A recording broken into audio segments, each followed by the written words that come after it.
So, by way of housekeeping, I'm going to make a request, and it needs to be heard differently than it normally is.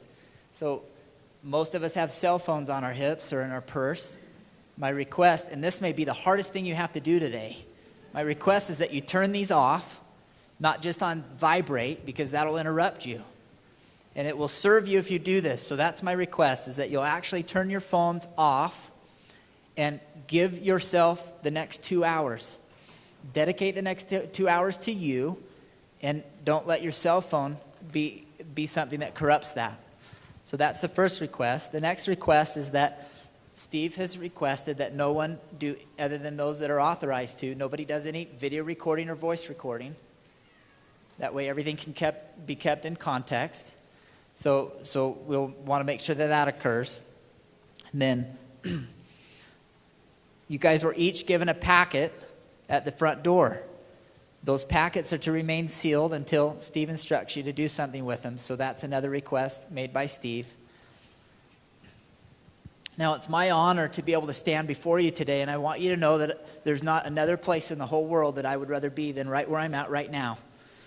I speak to you from a place of gratitude to be able to be in the room with the people that are here. I know, I don't know all of you, but I know many of you have rearranged your world and have shifted things and moved things, and it's been difficult to be here today. And I acknowledge you for that. And I acknowledge everyone else that has just shown up and you're not sure why you're here, because there are some of you in the room too. There are some of you that have come because somebody has just said to you, hey, you have to come, and you trust them, or maybe they talked you into it. And I want you to know that the next 2 hours of your life will be the best 2 hours of your life if you let it. The Deuce story is about a human being, somebody that made a conscious decision. Deuce is no different than the rest of us, and we're going to learn that. Now, I met Steve Hardison back in the spring of 1996. I was working for a company that hired him to come in and coach the two owners of the company. I didn't know Steve from anyone back then. All I saw was this tall guy that walked around with a smile and sort of had this appearance, and I'll tell you, at first glance, I might have judged him a little bit. And I remember thinking, who is this guy that thinks he can come in here and really shift this company? This was back in 1996. So as time goes on, I see the company changing, and I go to the two guys that own the company, and I say, listen, and at the time I was a sales consultant for them. I said, I'd like to meet this guy. I'd like to get some time with him. And they said, well, you have to pay for it. So I requested that they pay for it. And after some time of working through the process, they said, okay, they gave me 1 hour with Steve. I want you to know that hour changed my life. But I didn't know it would. In fact, I showed up 5 minutes late to that meeting. Anybody that knows Steve Hardison knows that when you're scheduled time with him, you don't be late. And I was. And that was my first lesson, among other things. I gained a deep respect for him, and what he doesn't know, or I guess we've talked about it since, but the things I learned in that hour reshaped my life, and I moved through my life differently because of what I learned from him. It's because of who he was at the time and how he talked to me. So we fast forward to the summer of 2007. I'm moving through life fast like all of us in this room. And I walk into a restaurant. I'm by myself. I rarely eat lunch by myself, but I do this day. And I walk in and I sit down. I've got my food, and I look over, and guess who I see? I see Steve Hardison. He's eating lunch with the CEO of the company I used to work for years and years ago. And so I go in and I eat my food, and then on my way out, I stop and I say hello to Reese, and then I introduce myself to Steve. And Steve says, do we know each other? And I said, well, I know you. You're Steve Hardison. You changed my life. And he said, well, I don't remember you. So I got through that quickly. And we exchanged information, and I left, and it was kind of a pleasure to see him. And an hour and a half later, I pull into my office, And guess who's walking out of my office? Steve Hardison. And so we have a conversation together for about an hour. 1 week from that time, I wrote Steve a check to coach with him. It was one of the best decisions I've ever made. But today, this is not about Steve Hardison. It's not about me. It's not about my experiences. This is about you. Every single person in this room, you've done something to be here. And something's moved you to be here. And I promise you that if you'll open your mind and you will just be with yourself today, you'll leave different. That's a guarantee. Now, some of you, each of you have the opportunity to take whatever position you want today as we sit together for the next few hours. You get to choose how you're going to receive this. Some of you are going to find yourselves having a little battle between your thoughts of who this guy is or who Deuce is or how does this apply to me. And what I'm making the request to you is that you'll actually just be with yourself. If you will do this, I promise you that your life will be different, that you will actually be able to move through your life differently going forward than you did when you got here.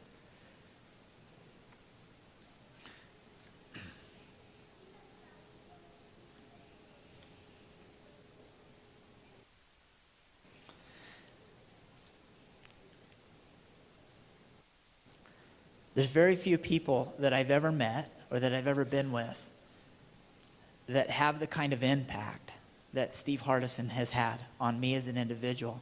But what's so great is I have the ability to, I live in the same town as him, so I know a lot of people that he knows, and I've actually got to watch this occur multiple times in multiple settings. There's nobody I've ever met that is more committed to another person than him. And I promise you that if you'll hold that space today, he'll be that committed to you. That's what has him be here. You know, everything that everyone's done to have this event occur, not a single person is being paid to be here. And nobody paid to be here. Some people generously donated so that the building could be leased out, but nobody paid money to get in. Every single thing that we've done has been about you. Let's get you in the room and let you experience what's possible for you. I want to acknowledge Deuce Latouille for his courage, for the courage he had to do whatever he did that put him and Steve together, that has created this whole thing. And this thing about him, about TBOLITNFL, is more than just him. It's more than just Steve. It's all about you, it's all about me, and it's what we can do, it's who we can be.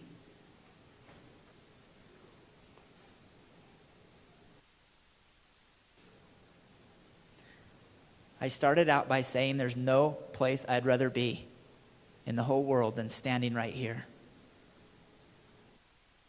Most of you probably don't really understand that because you're just like, okay, look, I got here and here I am and somebody told me to come.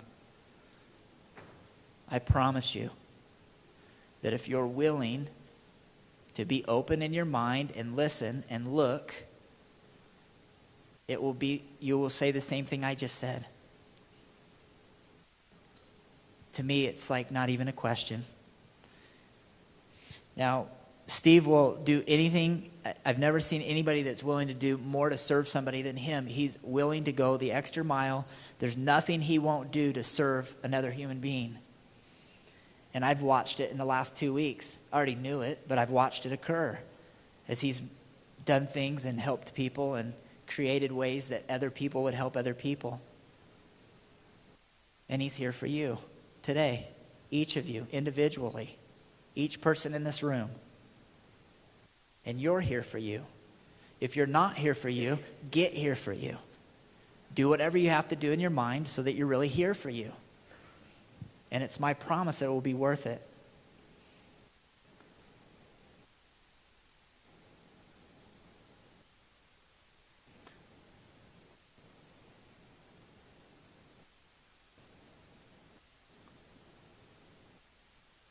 Can you hear that?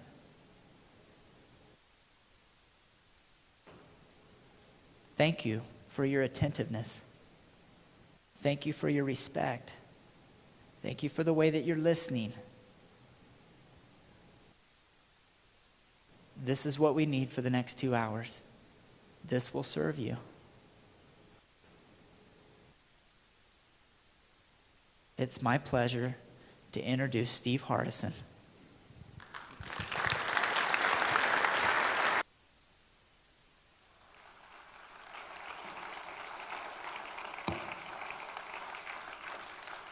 Thank you, Brandon. That was very gracious of you. I appreciate you. Thank you so much. Watch your step.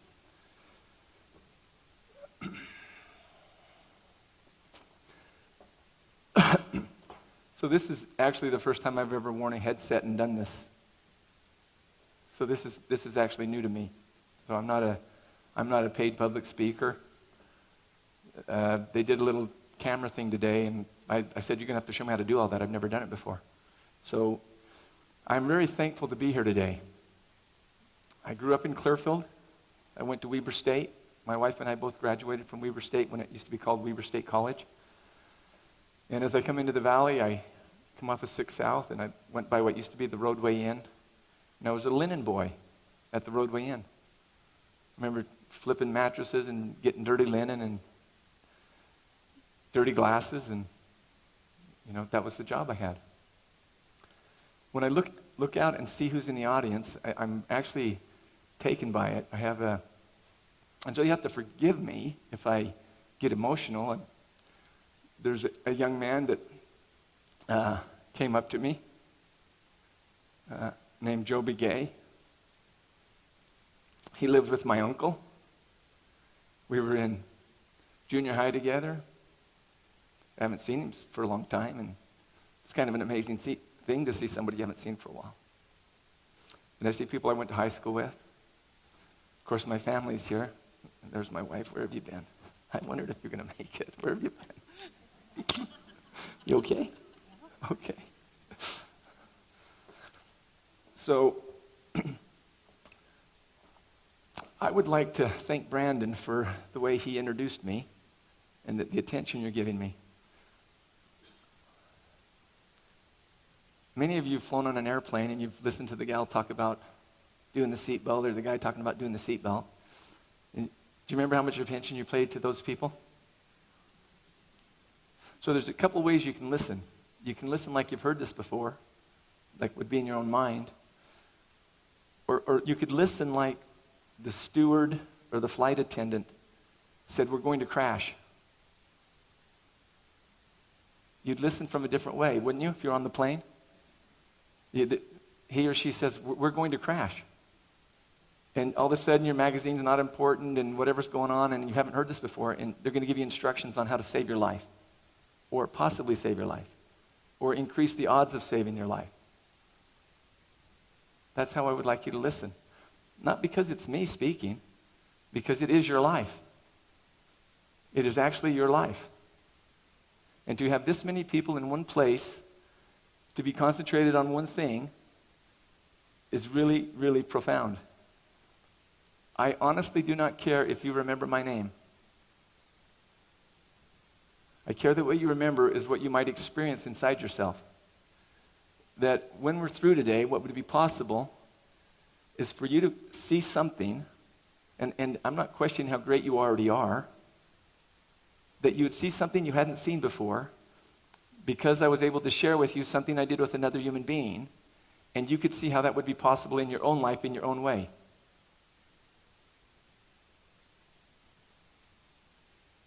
My promise is that if you do that, no matter your age, no matter how old or young you are, no matter how successful or unsuccessful you are, no matter how happy or unhappy you are, that will occur in an extraordinary way. This TBOLITNFL didn't exist till September 7th. Those letters weren't even put together. Somebody spoke a commitment of that, and 54 days later, we're sitting here and we're going to talk about it. It did not exist. I got an email today from Paris. The gentleman told me he got a copy from a gentleman in Luxembourg, and that came from Germany, of the story. I've got emails from people that read on the website about TBOLITNFL and said, I don't know who Steve Hardison is. I don't know who Deuce Latouille is. But what I do know is that I'm going to be the best confectioner in all of Scotland. And she writes TBOLITNFL with cupcakes. And then when she goes to the ocean side, she takes seashells and writes TBOLITNFL in seashells with a heart under it. I have never, in my 25 years of what I do, I've never been recorded. I've never been videotaped. I've never been interviewed for TV. All of these are first. They're not because I want to do them. I've worked for 20 years one-on-one with CEOs of companies, and they wanted to record what I said, or if they had me speak to their company, they wanted to record. I said, no, I'd like them to listen now. I don't want to say something somebody goes and listens to later. And so as Deuce and I were doing what we're doing, which I'm going to share with you, I told him, Deuce, I just need you to know I'm not going to have anything recorded. I'll go speak, but I'm not going to have anybody record it. I'm certainly not going to have them televise it, and I don't need anybody to interview me. And then I woke up one morning. No, I didn't wake up. It woke me up. It woke me up and wrote through me. And I'm going to read what came through me. I don't normally read when I speak to a group or to people. You know, when I do my coaching, I've coached one client for 18 years. I've never written a note. I've never tried to teach him anything. I don't have any files. If you came in my office, you think, the dude doesn't even have any files. Doesn't even have a computer. So I just with the person. So this wrote through me. I'm going to do something I don't think I've ever done in a church talk or somewhere else, and that's like go over and read something out of a book, something that I wrote. That's not what I do. But I want to do that with you today because I want you to know why I'm willing to have somebody photograph me or, think something. Because, I have nothing special to say any more than any of you do. Except now I do from a place I can see it would be useful to share it with the world. But before I do that, let me tell you how I got here. I did not try to come here. This is not something I was trying to get done. I had an experience with Deuce Latouille, and I love that man dearly. He's amazing. I had an experience with him. And as I do with my clients, it's confidential, except if there's something very powerful. I have the right to tell anyone about any of my clients. I tell them that. This is totally confidential, except if there's something great, you got the biggest blabbermouth in the world making sure that people know you're great. So my son, who I work with, and I give him a great big 0 discount. My son pays me exactly what anyone else who hired me paid me. You know why? Because I want my son to be as committed as the other people are. So my client is my son, and I tell him about my other client, and I tell him about Deuce Latouille, and I just tell him the story. And he goes, and he tells the owner of his company the story. And the owner of that company calls me up and says, your son Blake told us about Deuce Latouille. Would you be willing to come and tell that story to us? I said, that's not what I do. That's not what I do for a living. You can go over, somebody put it on a website, go read it. And he was very compelling. He did the leverage, like, hey, wait, your son works at our company, come help our company. And I said, hi, Scott, I'll give you 1 hour. And he told me a time. Let me know back there, whoever's running this stuff, if I get out of the way where you need me to be, because I don't know how to do all this. So I said, I'll give you 1 hour. He said, okay, we're going to have 12 people from our company. They will come over, and they'll listen to you for 1 hour. So I go to a place called King's Fish Restaurant in Tempe, Arizona, and there's supposed to be 12 people there, and there are 60 people that fit in a place that about 48 people can fit. And when I go in, I'm scheduled to be there 1 to 2. They don't even have their lunch at 1 o'clock. Now, if you were in that King's Fish restaurant, because I don't know if you are, if there's anybody that was in that restaurant, stand up so I know if you're here.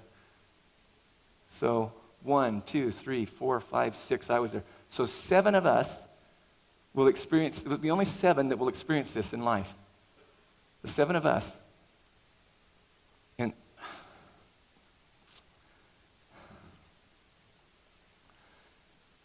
I said to them, I don't want to compete with you eating lunch. I'm so sorry I'm speaking over your lunch. And then I just talked to them from the bottom of my heart about what had happened, like I shared with my son. People went out of that room and did things that were unbelievable. I didn't ask them to go do anything. They were touched by what they learned. One man went out of that room, and he saw this, TBOLITNFL, and he went and hired a sign that 8 seconds out of every minute, 24 hours a day for 30 days, flashes that up there so people would see it and go over and read the story about Deuce Latui. He paid that out of his own pocket. Another guy distributed it around the world to 32,000 people that just shared the story. And this just went crazy from a 1-hour conversation at a restaurant. So that had probably been about the 58th time I had shared the story. Not in public, just to people. I felt so much passion in what could happen. I kept telling the story over and over. And then I was telling a Dr. Gibson down in California the story. My voice is about gone. I had no voice left from telling this story over and over again. So he was friends with Julie Blake, who's really been responsible. I don't mean by herself. No one can do this by themselves. But it's the one who's been responsible to get everyone together.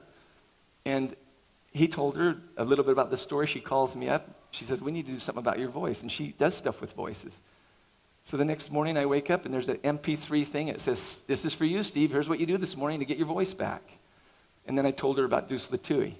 Well, I made a wrong decision there because she called me later and she said, hi, Phil Fiore. She said, hey, would you come up to Utah and do whatever you did in that restaurant? And I said, no, that's not what I do. Just go read that. Go read the website. Share it yourself. And I'm in my wife's office. I've got an office of my own. She's got one. So I'm having this conversation back and forth with Julie, but my wife's overhearing it. And I said, Julie, I don't want to travel someplace to go talk to people about that. If they want to come, here's what I do. This is what I do for a living. And I really don't like traveling that much. I ran a worldwide semiconductor company, and if I never ate in a restaurant or got in a plane again, that's too soon for me. And I mean that literally. So my wife's she's just this wonderful lady. She has no malice. I never hear her speak meanly about anyone. She's just kind and gracious. So she says, oh, Steve, don't we have to be up to BYU for that symposium that I'm speaking at on the 29th? And Julie Blake kind of overhears that and says, oh, wow, check that out. So you're already going to be up here, huh? So I said, okay, here's what I'll do. Somebody's, kind of grilling me.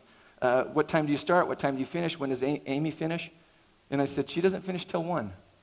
I said, here's what I'll do. I'll give you 2 hours, 2:30 to 4:30. You tell me where to be, and I'll be there. On 2 conditions. Number 1, that everyone knows I'm not coming up to teach them a doggone thing. And that nobody's charged anything to hear this story. It would be like putting 300, 400, 500, 600, whatever we have here, people in a living room, and I'm just simply going to tell the story. That's how I'm here. So any other reason you could make up, or anybody that watches that tape or whatever, they're making that up in their head. My life's great where I'm at. I could stay in my little, I call it the shed. That's my office with the people I'm with. That's why I'm here. Now, my commitment is to share this story with you like it's the last story I ever get to tell. Like it's the last time I ever get to speak. And my promise is I'll do that.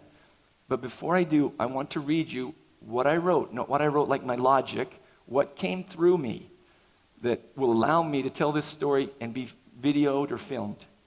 So with your permission, I want to read something here. And bear with me and stay with me.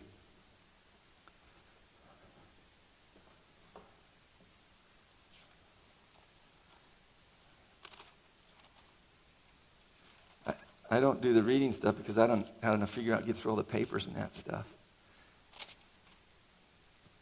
So I'm going to read what I wrote. I'm going to read it exactly as it is. If the grammar's bad or if I said something, it's just how it is. I'm going to read it exactly like it came. There's no editing on this thing. Though I am telling this story, and I participated with Deuce in this story, it is not about me. It is not about Deuce. It is about you. Please help me as I tell this story. Please know that I am just a man, and I will make mistakes in sharing it. I could get a date or a number wrong. Please forgive me. Please get the essence of this story. I could get some chronology confused. Please forgive me for that. Just get the essence of the story. Please know that what I am going to say or what I'm going to react is not me saying that you ought to do this, or that it's the right way it should have been done, or the way is even a good way. It's just, or that it's the best way. It just happens to be the way I did it. So I'm just going to tell you exactly how it happened. But you'll have to forgive me if that offends somebody, or if that's, wow, that guy doesn't like people, or man, he's angry. What's wrong with him?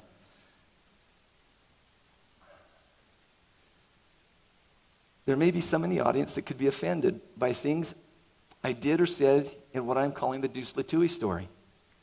My own daughter, Stephanie, was going to join us at the presentation in Tempe, and my wife reminded me how sensitive she is to loud noises.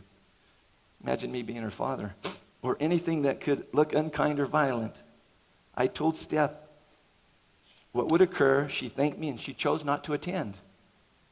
She simply read the story that my wife had written from all the emails. So if any of you are like my daughter, and you want to leave now, or you want to sit by a door in case you've had some experience that because I might raise my voice, or I might do something, it might offend you or scare you, get toward the edges. That's not my intention. That's not what I'm trying to do.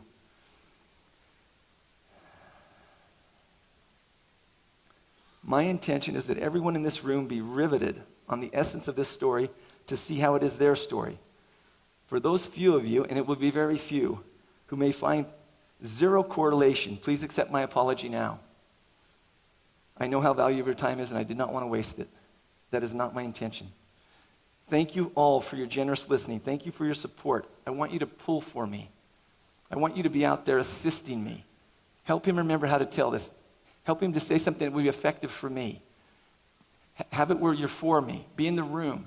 Forget about if I'm too thin or too tall or, what does he make? Or drop that away. Pull for me in every way you can pull for me. I promise you, to the extent that you do this, you will be blessed from the things that you'll see for you. Have you ever heard me do this, honey? In all the years that we've been married, read out of a text? I'm telling you, this is the first time I've ever done this. And it was from reading this that I said, you can film me. So please pay attention to the next part of it. Please know that this is a story of two people having several conversations. It is not a seminar. It is not a motivational speech. And yet some of you may be motivated. It is simply a story being shared that someone asked me to share. Julie Blake. And I'm going to share it like it's the last time I ever got to share. Please forgive me if my passion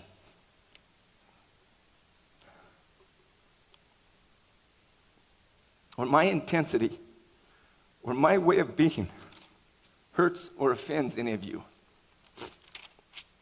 That is not my intention.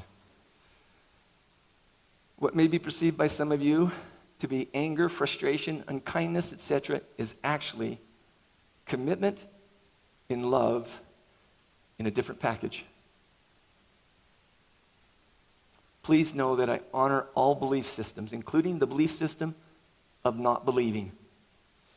I am not so concerned with what you believe as I am that you live what you believe. If you are an atheist, please be a kick butt, there ain't no God atheist. Please know that if and when I refer to God, I am referring to your God, the God of your understanding. And if you have no God, I'm referring to that for you. Please forgive me if I say something that offends your particular belief system. That is not my intention. My intention is that no matter what you do or believe or don't believe, it is that you get the essence of this story and that you put it to your specific belief system. When I talk about creating, I'm not wanting to compete with God or even be seen as or be seen as minimizing God, the God of your understanding. I'm talking about you partnering with God, the God of your understanding. If I say something that doesn't fit into your particular belief system, throw it out. If it doesn't work for you, and get whatever golden nuggets you can get. Please forgive me if I say something that you think or believe, that you may think I'm belittling God or something you believe. I'm not. Please do not waste your time trying to make sense of me. My wife still can't figure me out. We've been married 33 years. I am here simply to tell this story. That's it. I don't want anything from you. I don't need you to do anything. I'm here to tell a story. What I ask you to do with any of the extra time that you'd be up here looking at me and deciding about me, or does he make sense, or who is he? I ask you to take that time and make sense of yourself. I ask you that you literally sit here today and make sense of who you are, who's sitting in the chair. Make sense of how the essence of this story can be useful in your extraordinary life. And for all the other whatever else's I could say or do or not say or do that could cause you to focus on me rather than focus on the essence of this story, forgive me. This is about you.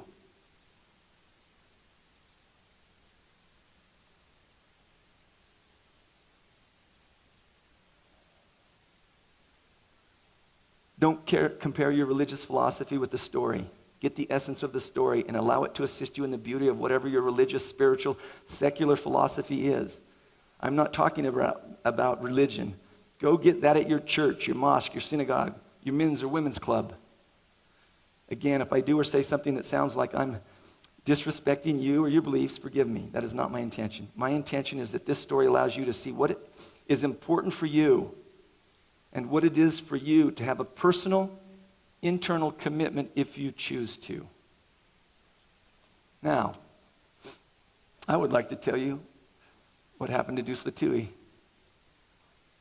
And me, and I? And me. She's an English major. I'm kind of I kind of got a soft heart. And I actually really do care about people. On September 5th, I got up on a Sunday morning, and I opened up the Arizona Republic.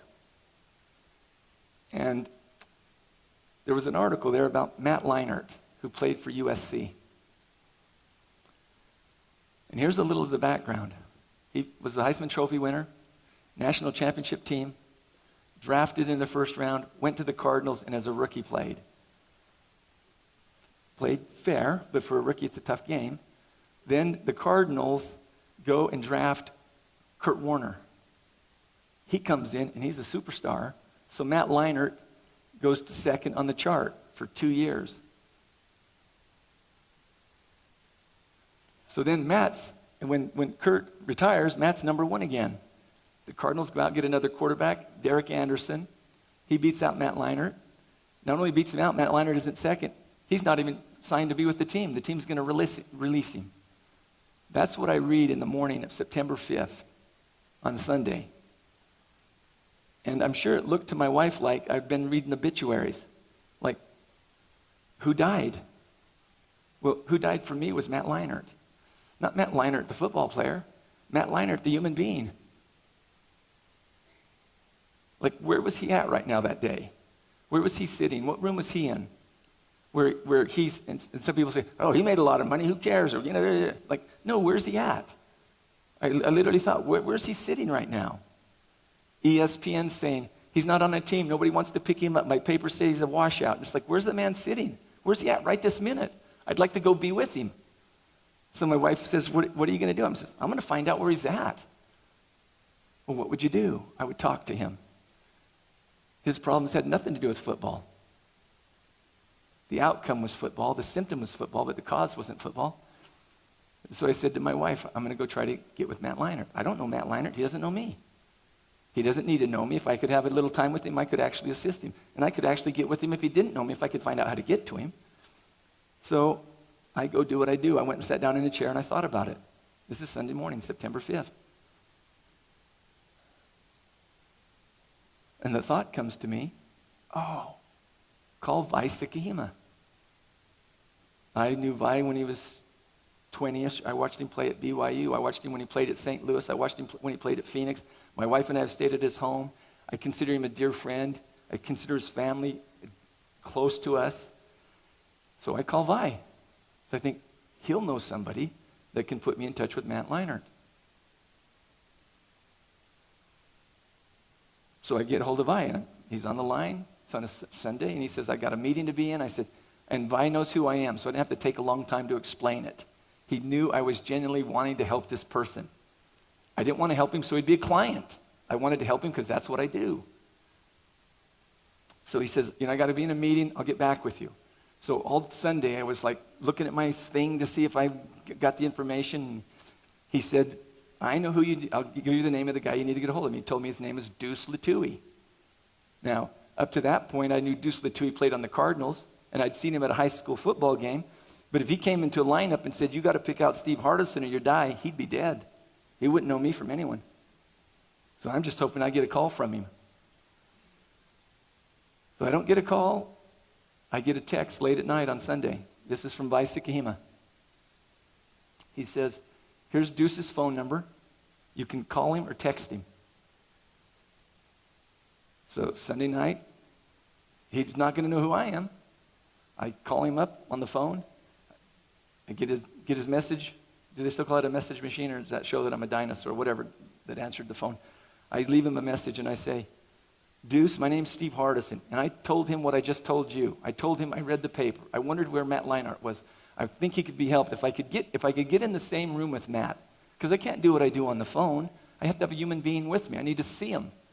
So I'm leaving this message. So if you can hook me up with him, I'd like to help him.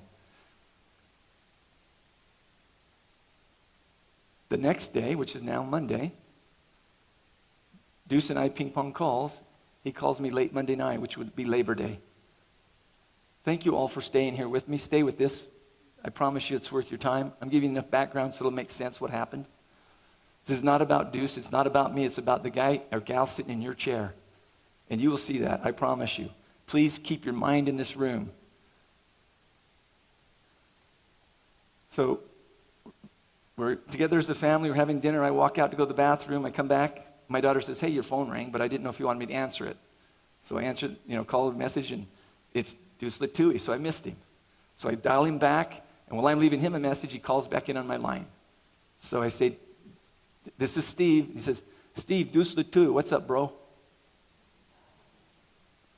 And I say, did you listen to my message? Did you hear what I said? And it was kind of a yes, but you knew it didn't happen. Do you know what I mean? He did not listen to my message, or he wouldn't ask me what he's asking me. So I rebuilt the whole thing. I told him what I wanted to do. So I'm telling this story over and over again to try to get to this Matt Leinart. If I could just get in a room with him. And so Deuce says, oh, so you only do this face to face? I said, yes. He said, well, you won't be able to help Matt Leinart then, because he's gone to Texas. He's with the Houston Texans. Now, that wasn't in the paper, so this is information he has before we had it. And so I said, thanks a lot. I appreciate Vi giving me your number. I appreciate you calling me. What I will do is I will call Vi and tell him thanks. So thanks a lot, Deuce. And I'm ready to say goodbye to this guy. He says to me, would you do with and for me what you were going to do with and for Matt Leinart? This is how this happened. I'm ready to hang the phone up and say goodbye. I said, what do you mean? He says, would you help me? Man, that's like music to my ears. My life is about helping. Like somebody wants my help, I got it. So I said, tell me your schedule. And he said, we practice all day today on Labor Day. He said, I get one day off a week. It's Tuesday. I said, here's what I'll do. So I'll make you a promise.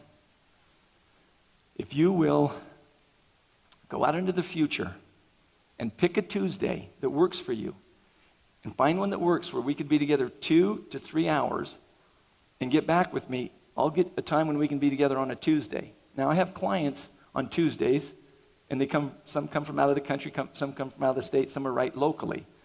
So I said, it would depend what Tuesday you're talking about, and I promise you I'll do that with you. And I said, do you understand our agreement? And I barely know him, but I like to make sure people are clear what I'm going to do and what I'm not going to do. And he said, yeah, you want me to figure out a time where we can get together, you want me to call you, and you'll give me 2 or 3 hours. I said, that's right. And I said, do you have any other questions? He said, I just have one. Do you know what tomorrow is? And I said, it's Tuesday. He says, can we get together tomorrow? I like that too. I like that a lot.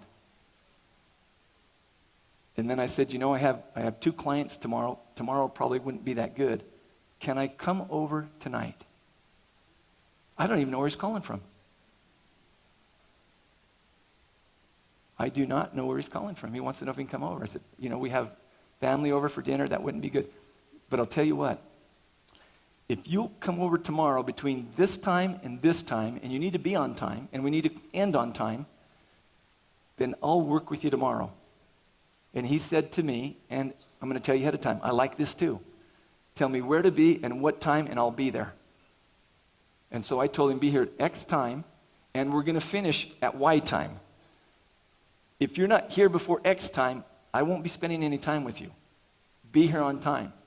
And then I joked a little bit. I said, sometimes I understand you don't wear wristwatches, and time is a different factor for you. Don't do that with me.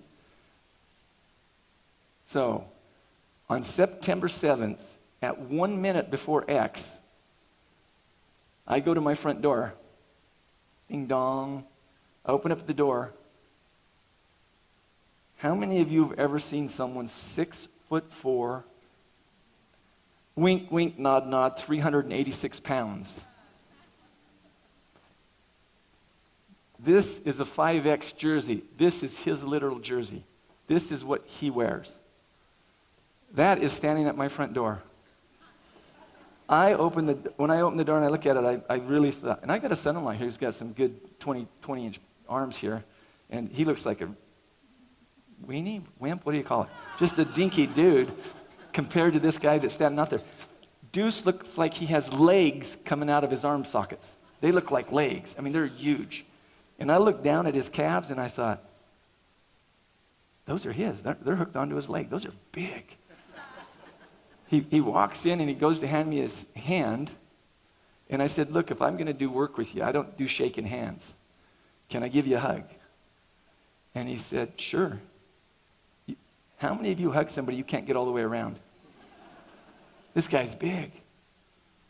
And I hug him and I say, come on in and have a seat. I'm telling you, the next 45 minutes I spent was like being in heaven. This guy sits in my living room. I was fed by a man who understands God, nature, people, love, family. He tells me about coming from Tonga and what Tonga was like. He tells me about coming to America. He talks about his wife. He talks about his children. He talks about wanting more children. He talks about a violent accident that killed his younger sister, that put his father in a long-term coma and his brother in a coma. He talks about the king of Tonga. I've never heard anyone in my life talk about another living person like Deuce Latui talked about the king of Tonga. It was an amazing experience. For about 45 minutes we sat there, and this huge man in spirit and in heart and in body began to cry. Tears coming down his eyes.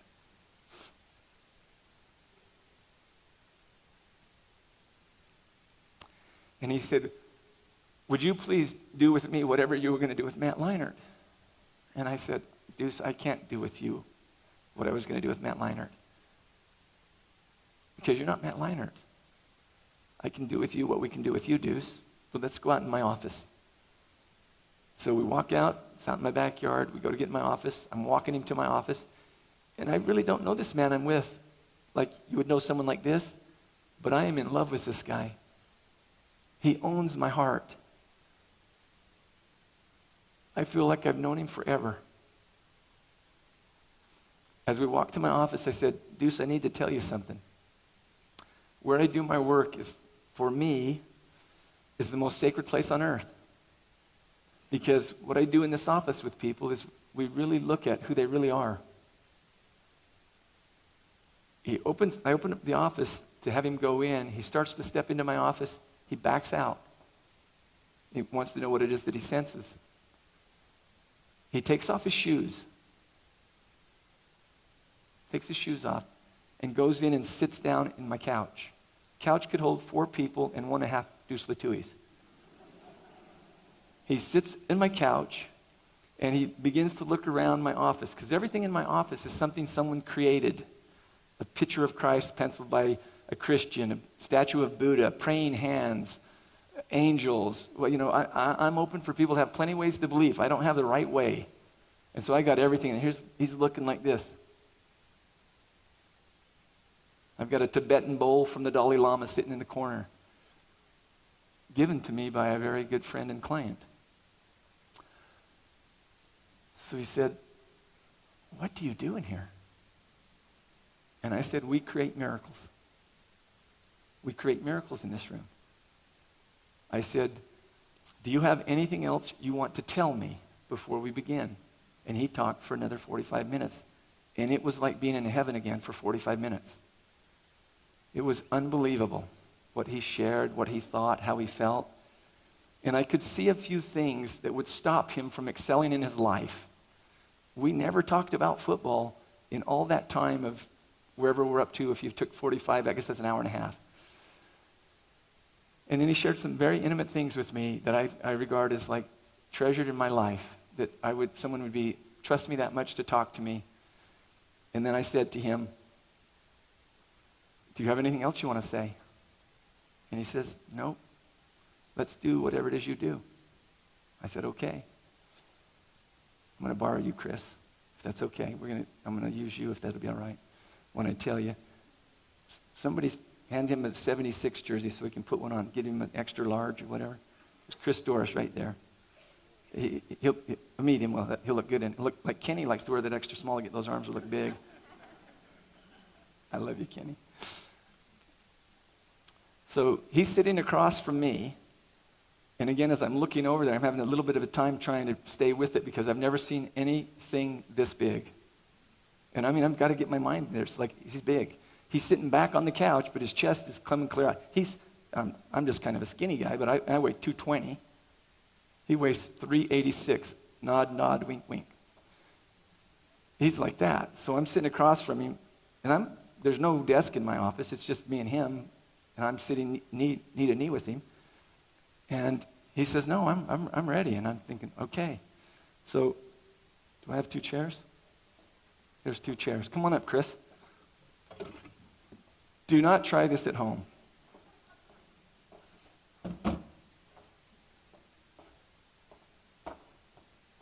And again, I'm not saying any of you should do this. This isn't a technique. This is what became present in being totally in love with another human being, wanting to help that human being see something. And if what I could have done at that time is to cut one of my toes and drained it so he'd see it, I would have cut my toe and drained it. And I mean that with all my heart. So we're sitting like this. Is this okay with your film group? We're sitting like this, and sorry for those of you who can't see me over there. We're sitting like this. I'm in a chair that, it's got a back on it. He's on the couch. And I say, Deuce, I just have one question for you. This is the first time anything about football even came up. And I didn't ask him about football because I was interested in football. Because I don't care if I get somebody's autograph or if I go to a game. It doesn't matter to me. So I look over at him and I say, I just have one question for you, Deuce. Can I ask you that? And he said, yes. And I looked at him. Deuce, who is the best offensive lineman in the NFL?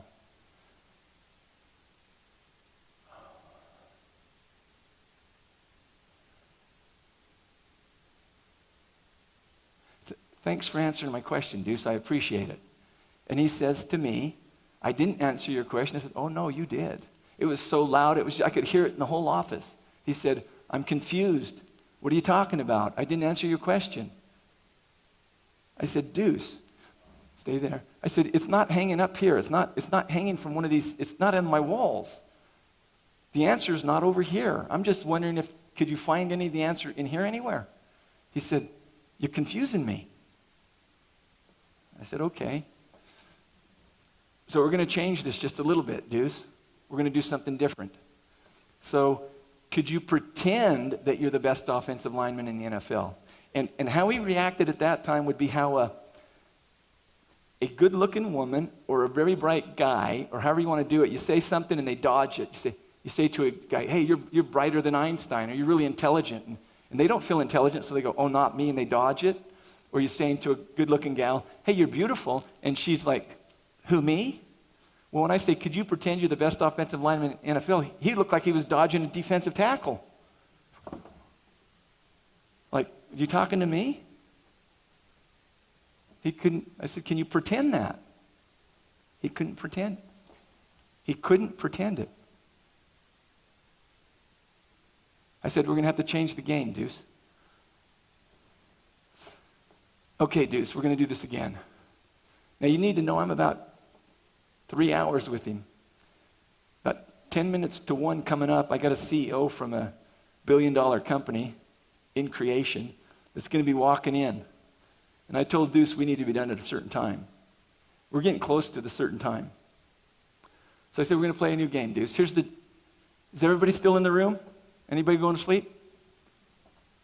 Okay. Any of those people that don't want to hear a loud noise or, this guy looks like he's the axe murderer or whatever? Go to the exits, quick.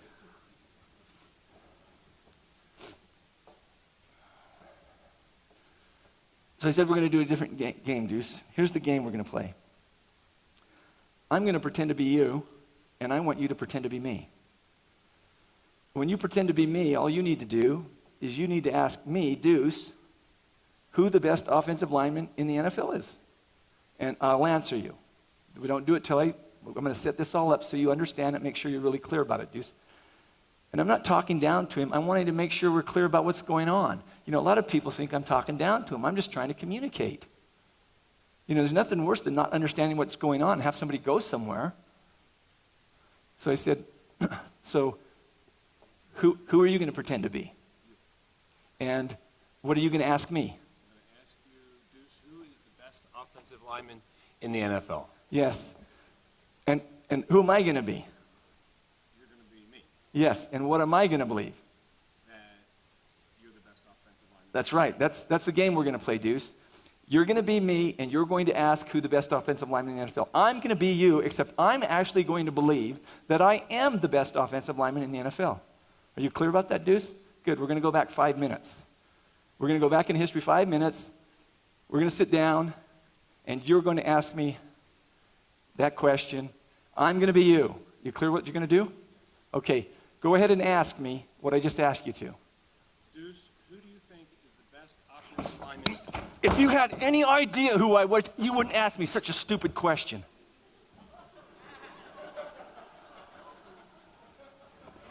Then I kicked that chair out of the way. Stay there. I kicked that chair, my office chair, out of the way, and I said, listen, I am Deuce Latouille, and I am the best offensive lineman in the NFL. That's who I am. Because if you could hear me, let me tell you what you could do. I don't care who's in the huddle. Bart Starr, Joe Namath, Blake Murdoch, Max Hall, Kurt Warner, any of them. And I know you're not supposed to talk in the huddle. This Deuce Latouille would inside. It's 4th and 1. If we make this first down, we continue keeping the ball. Or it's 4th and 1, we win the game. And I'm Deuce Latouille. And I am the best offensive lineman in the National Football League. So when I go to the huddle and they say it's 4th and 1, and I know I'm still not supposed to talk, here's what's going on inside me. And I don't care who the quarterback is. Run a ride 34 search right at my backside. That's a play to the right over number 76. I said, Deuce, we're out of time. I'm done. So he stands up. You can go back to you. Thank you very much.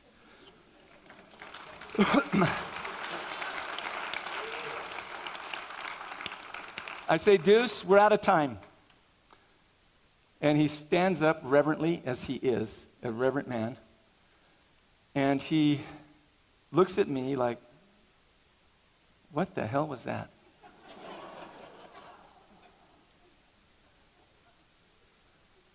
And he goes out and he puts those feet in those shoes. And while I was in that office with him, as part of that conversation, I said, if you ever got inside you who you could be, it would be what I call a personal internal commitment. And getting that inside you would operate everything you do.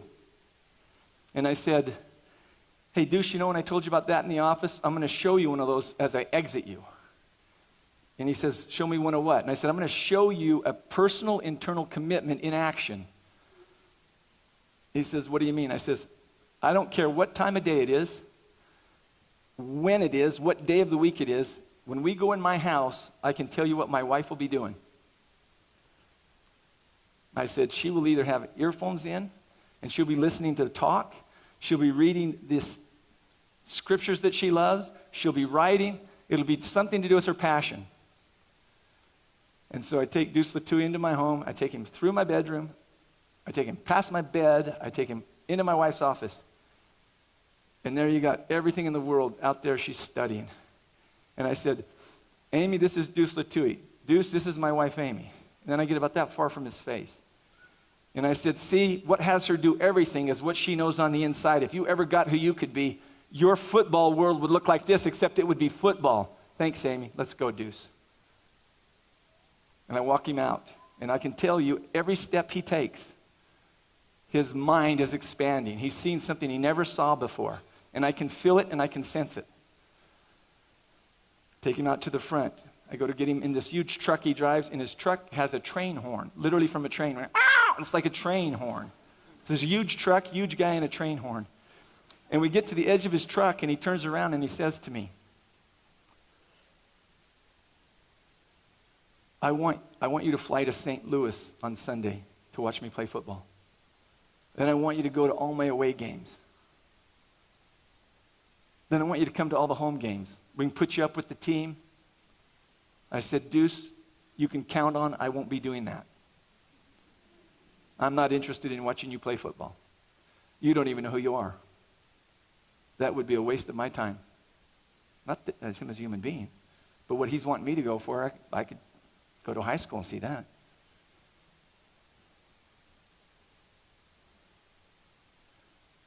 Then I said, I'll make you one deal, Deuce. And here's the deal I'm going to make with everyone in this audience. At the end of this, I'm going to ask you to do the same kind of thing with yourself I asked Deuce to do. I said, I want you to get in that big truck, Deuce. I want you to drive away somewhere and sit quietly. I want you to sit in that big truck and think about what just happened for 3.5 hours at my house. From the living room, the walk out there, the conversation, and everything. I want you to think about it. I want you to go inside and think about it. Then I want you to do this. I want you to go over to my website. Now, this is the first time he actually knows kind of what I do or who I am. I hand him a card, and I circle it. I say, go to this website. But don't go over to that website and read it like it's about me. Or don't read it about the people who wrote what they wrote about me. Read it like it's you and see what you could learn from what they said about their experience with me, but have it be about you. So if you go read it about me, you're going to miss it. If you read it about them, you're going to miss it. Go read it if it's about you. So here's our deal. You go out in your truck, you go think, you go home, and do it when you can saute in my website, not surf it. If you get back with me and you find out who you are, I'll cut you this deal. I teach Sunday school on Sunday. I'll have my wife substitute teach on that Sunday, and I'll go to your first home game. And if you don't want to do that, just keep driving in your truck. It was nice meeting you. The next client that I have is a CEO of a company, and the literal next client, and he said, who was that big guy? And I tell him, and he says, what happened? And I gave him the short version of it, and he says, I'd be real interested if you ever hear back from him. Now, here's what I want to share with you. Before you open those envelopes, please, when you open the envelopes, don't get lost in the content. I want you to pull out just one, let me finish instructing you before you do. I want you to pull out one thing in there. And it will be a copy of the email that Deuce Latui sent me that night. So he was sauteing for 13 hours. And then he sent me an email that I submit to you will alter the way in which we in the world live. And I mean the entire world. So I want you to go there and pull out a document, and it's from Deuce to me, and it's in its exact form. It's a yellow document. Don't look at any of their stuff. Don't get caught with what's there. Just get that document.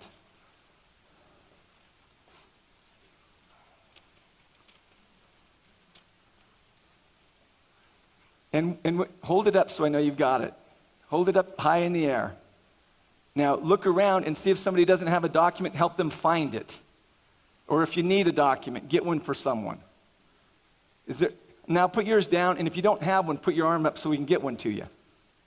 There's 2 right here. There's 2 over there. There's 2 up front. That's 6. I went to Clearfield High. That's 8 over there. Okay. 9, 10, 11, 12, 13, 14. Don't read it until we get everybody together. Raise your hands up if you don't have one. I submit to you that these few words on this piece of paper will literally alter who Deuce will be forever. And if you get it for yourself, same with you, just in a different way. Hold your hand up till you get one. One here in the middle. So, I finished with 2 different clients. Monday night, I go into my computer. I have dinner, and I go into my computer about 10:15. And there's this email from this Deuce Latouille that kind of roughed me up earlier in the day. And as soon as I saw it and I read it, the impact it had on me to know what would be possible working with this man was so great. I felt it everywhere you could feel it, beyond my body and my mind and my spirit and my soul and everything. The first thing I did, let's see. Who in here, well, maybe I better read it. I may be getting out of bounds with what's the crew. Okay, so we're going to read this. This is dated September 7th, 2010, 9:50 p.m. and 50 seconds. A few things I wrote down after our session and going on your website.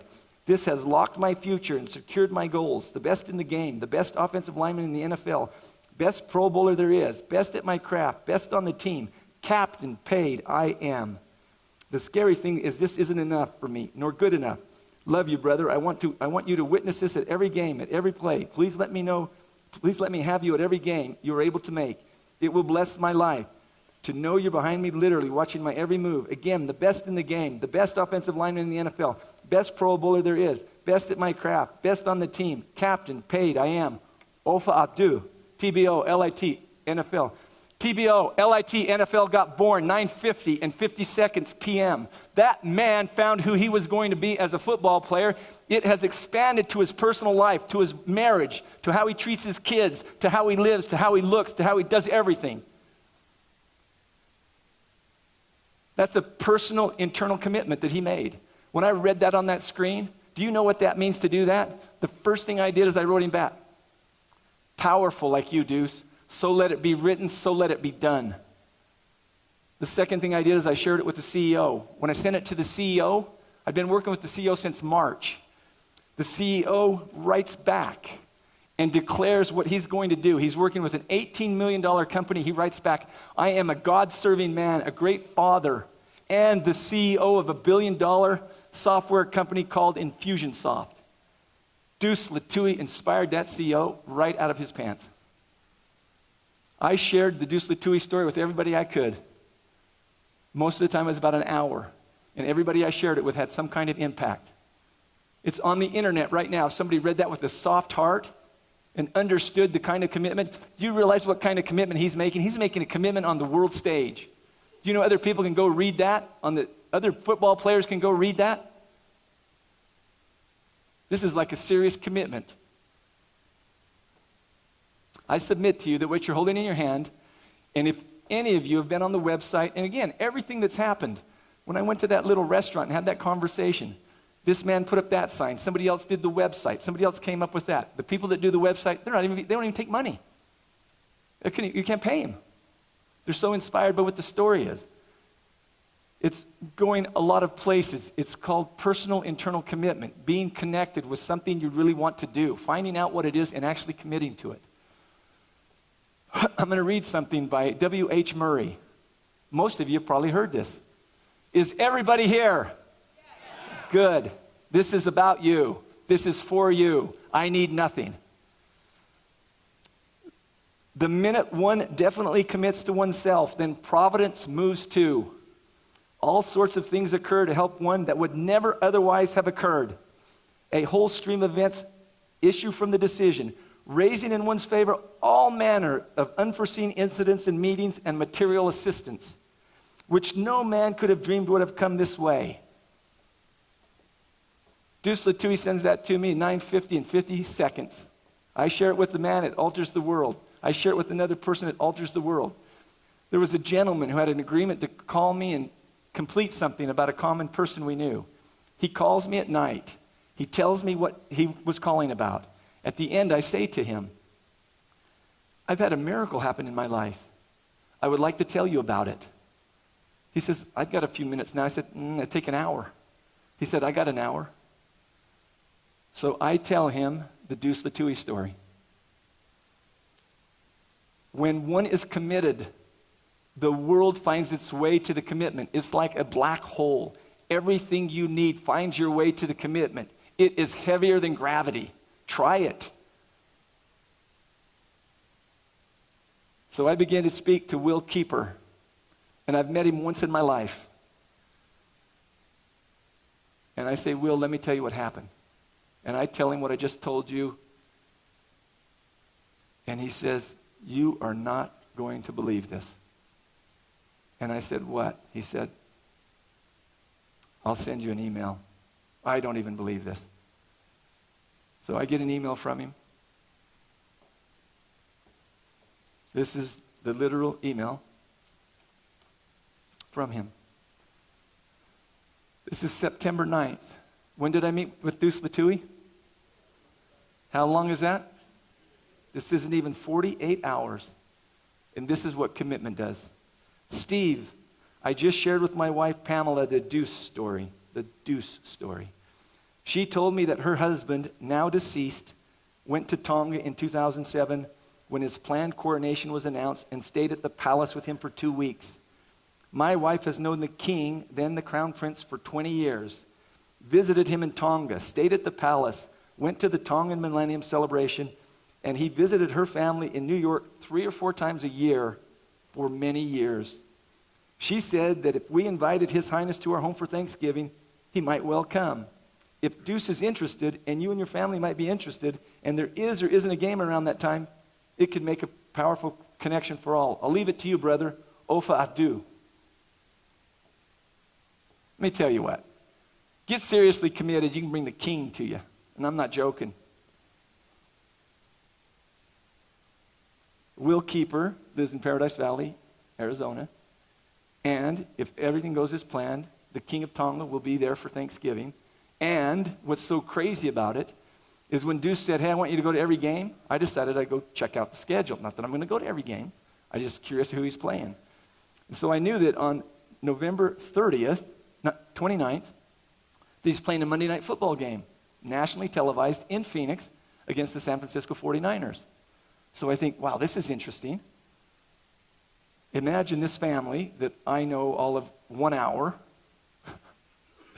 is now inviting the king of Tonga to their home and my family and Deuce. This is pretty good stuff, isn't it? So I say, wow. You know what, Will? What's so interesting is we play at home that same week. We could have Thanksgiving dinner. We could have the king of Tonga to the Monday Night Football. And the king of Tonga could watch the best offensive lineman in the NFL. 2 days old is this being spoken. Except Deuce has got it in him. So I can really go to action. When there's a powerful commitment someone's got, you can do a lot of stuff with it. Listen, commitment rocks the world. Notice those who are committed, what's happening around them. Notice what Deuce Latouille created. 54 days ago, he spoke that when he wrote it. 54 days ago. 21 days ago, Julie called and asked if I'd come here. Look around you. That is what commitment does. So, one of the pieces about the Deuce Latouille story, and here's a little tidbit sideliner for somebody to go, hey, what could I get from that guy who coaches companies? Get this one. You want to tell your story more frequently than you do. If you sell commercial real estate, tell a few more people than you've been telling. If you want to be in love with your wife, tell her a few more times how beautiful she is. Tell your story a little more frequently. I couldn't find enough people to tell my story to. My wife got rear-ended, so I'm taking her car over to get it estimated. I'm driving in my car and I'm thinking, who else could benefit from the Deuce Latouille story? I want nothing. I'm not telling them something so I can get something. I'm telling them something because if they listen, they'll get something. So I think of this lady that I know that writes, and I thought, man, if she knew this was happening, she could write about it. So I call her up. I'm on the freeway in a car that's got the back end dinged in. I'm going to go get an appraisal for my wife. And so I call her on the phone. She answers, and I say her name, and I say, I've had a miracle happen in my life. I want to share it with you. She says, what happened? I said, do you have a few minutes? She said, yeah. I said, do you have an hour? I said, I'm not afraid to spend a little time. She said, yes. So I pull off the freeway. In Arizona, you got to get under a tree. It's hot. So I park under a tree. Hold on, let me tell you what happened at the hotel this morning. I said to the guy, hey, what's it going to be like today? He says, oh, it's going to be real warm. I said, how warm? I said, 58. Hey, my wife drinks hot chocolate at 85. So I pull underneath this tree, and I begin to tell this lady what's happened, including this thing about the King of England, or the King of Tonga. And so I'm getting about as far telling her the story as I did with Will Keeper, and she says, I can't believe it. We were in a meeting the other day. We were talking about Deuce Latui, whether he could be the person who lights the ceremony of the temple lights at the Mesa Temple. If you could ask him to do that, that would be just crazy. Now, I'm going to see him the next day. He decided to come and hang around me. So I'm going to see him the next day. I says, I'll ask him. So the next day, I talked to him about the king coming from Tonga and about him lighting all this stuff up. And so, and then this, and you can go to the website and see this. You could have. The actual document of the story is there, and it says that not only will the King of Tonga be for Thanksgiving dinner, Monday Night Football, but he's going to go over and light these temple lights up, which is a big deal where we live at. That's a big thing, and it'd be like somebody lighting up the Salt Lake City temple lights. And so this is all going to happen. It's all done. This is happening. Fly down and see. Deuce Latui's slamming on the lights. I could go on and on and on and on, and I'm not joking. I got 140 pages of things that have happened like that. This is what happens with commitment. You want something to shift in your marriage? You want something to shift in what's going on where you work? You want something to shift at school? Get committed. Get committed inside. Come up with something. Lindsay Lohan, that's how he described himself. Deuce Latui does not go to training camp. He's the only Cardinal that didn't go to training camp. Shows up 40 to 60 pounds overweight. When they interview him, he says, I'm the Lindsay Lohan of the Arizona Cardinals. Fast forward it. Go to Sunday's paper. In the paper in print, Deuce Latui is the best offensive lineman on the Cardinals. Mark my words. Write them down. You got it on tape. He will be a Pro Bowler.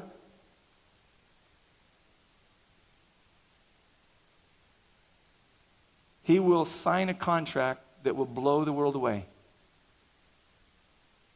If he's not the highest paid lineman ever, I'll be surprised. He got who he wants to be. But it's not limited to football. Talk to his wife, Pua. She got a new husband. Talk to his kids. Talk to people that know him. TBOLITNFL is not about football. We joke. I can hardly speak English, and he's tried to teach me a little Tongan. And I don't even know that I still have it. Ofa adu, close, is, loving you, love you. So here's what Deuce and I made up. That TBOLITNFL is Tongan for personal inner commitment. It's Tongan. Ofa adu, TBOLITNFL. I love personal inner commitment. Like made up. Huh? Pretty good, huh? Nothing, something. Nothing, something. How would you like to have nothing and something? Would you? Because you can. All you got to do is look in a little bit. What's over there untapped? What's inside of you that you're the Lindsay Lohan of whatever's going on? And I've told the story, and somebody said, well, what about Lindsay Lohan? I said, I'm actually trying to get in contact with her, because if I could have a conversation, we'd have her life improved. So I'm not against Lindsay Lohan. It's Deuce that said he was the Lindsay Lohan. And maybe you're Lindsay Lohan in an area of your life. Maybe you're spectacular in another area. What would you like to get? Somebody needs to let me know what the time is, because I have no idea what time we're at. because I'd like to share some other things if we have a minute. Where are we at on the time? Are we okay with our time? Okay. Is everybody still with me? Is there anybody not here? That's interesting. If they answered that, it'd be weird, wouldn't it? Okay, so let's... So Deuce made a powerful commitment. You know how sometimes we make commitments and we kind of don't tell anybody? Man, he shot this over to me. And I sent him copies of who I shot it to. And you know why I wanted to shoot more copies around? I wanted to commit the dude. Failure to commit is the high cost of low living. Both ways. Failure to commit yourself, failure to commit someone else. Who in this room has been committed by me to be here today? Is Bill here? Is Bill Burke in the room?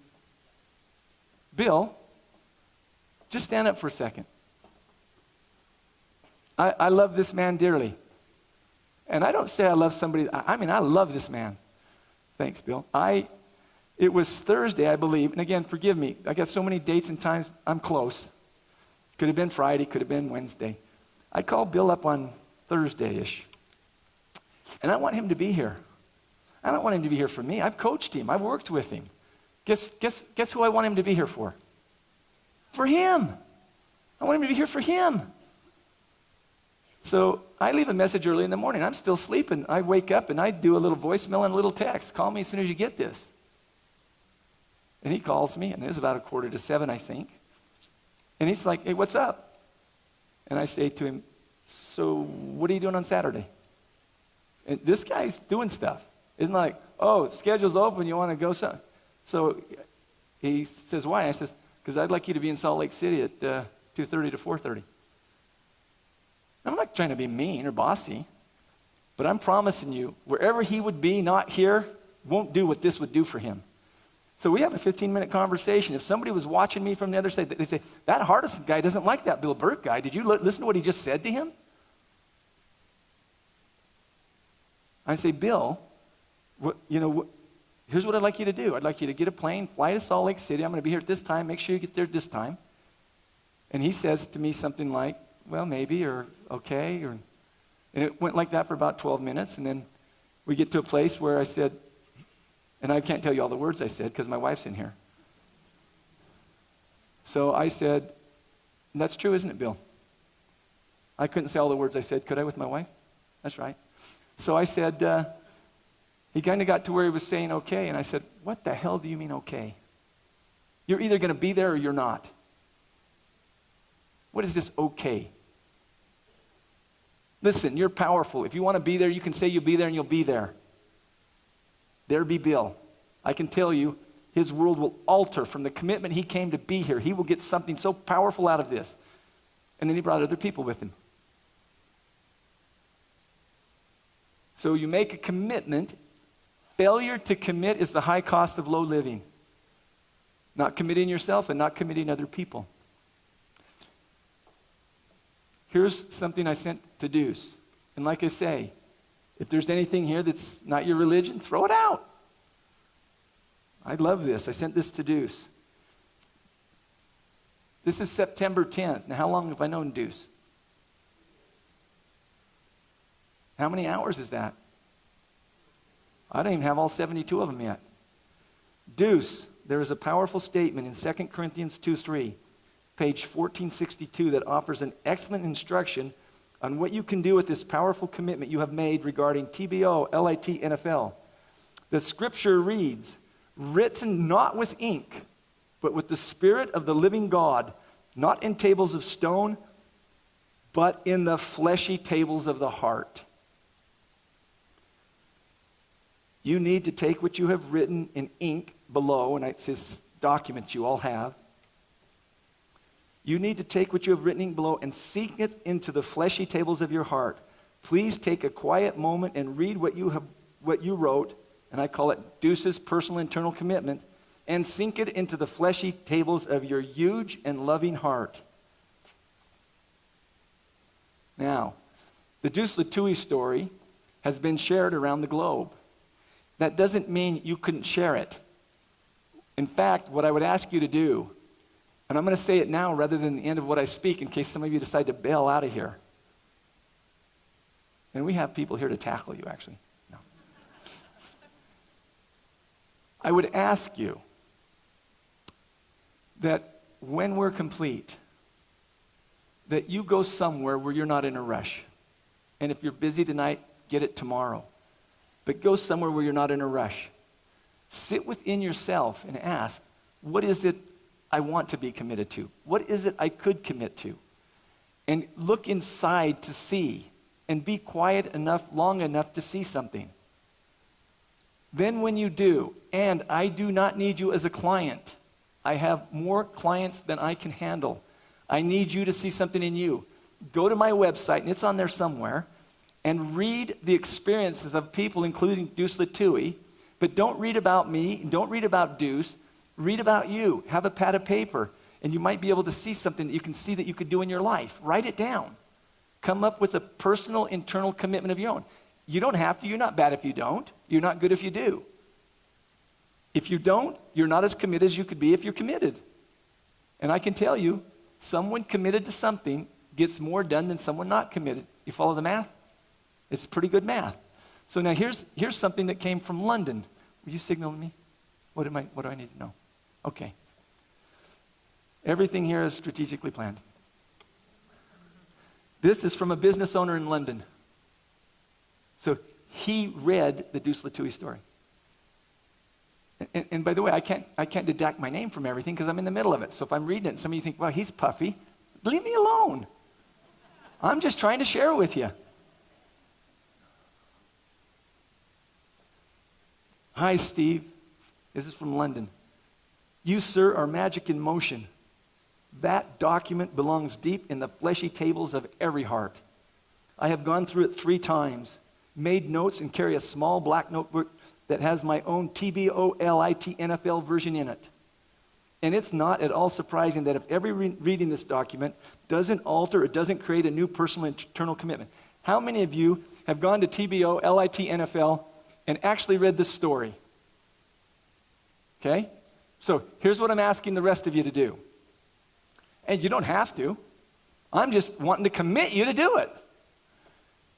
Go home, go to TBOLITNFL.com and read the Deuce Latui story. Don't skim it, read it.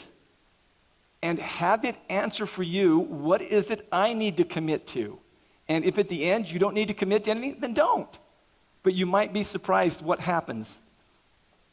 He says, because if they do, it will set the world on fire. Go you, go Deuce, go all who get it, your friend. P.S. Steve, what was the conversation you had with Deuce in those 3 to 4 hours where he then came back and created this powerful commitment? See, he doesn't know. I am the luckiest man in the world. So what I'm going to ask you to do is go read that. Sit with yourself. If you don't want to go to my website, don't. I say it would assist you. Then write something down. And how about, can you see the generosity of all the people that have served? There have been people that Julie called up and said, we need help here, and they sent $5,000. They sent $3,000. They did this, they did this, they did this. Can you see the generosity in that? You have stuff in your little envelopes that clients I've worked with have given to you. They paid for them. So you can have some stuff in those envelopes that if you listen to them and read them, it'll be really useful to you. Here's what I ask you to do. Not in return for it, I just ask you to do it.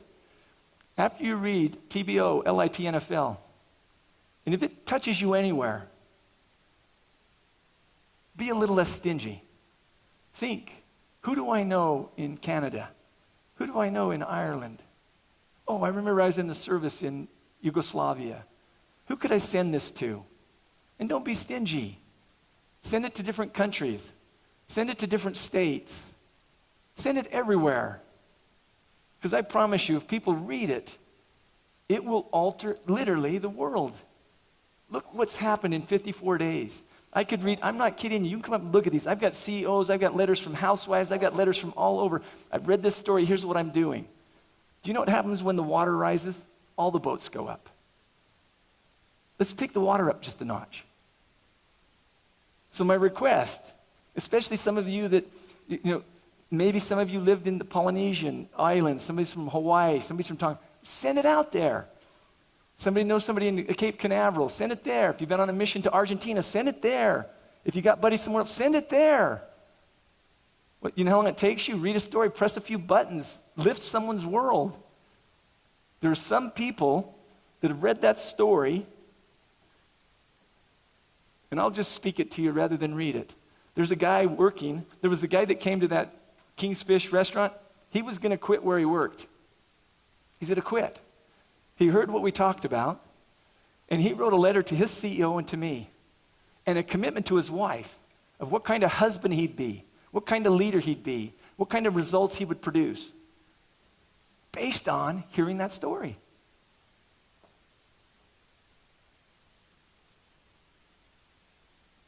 So those are some of my requests. Read TBOLITNFL. Sit with yourself. Share it with somebody, someplace on the planet. And I'm asking you to get creative. If you know somebody in all 50 states, send it to all 50 of them. If you know somebody in a different country, if you've got a strange country, look, they don't have roads some places, and they have internet. Do you hear me? This room, Salt Lake City, on this date, could actually raise the water level for the planet by simply sharing a little bit.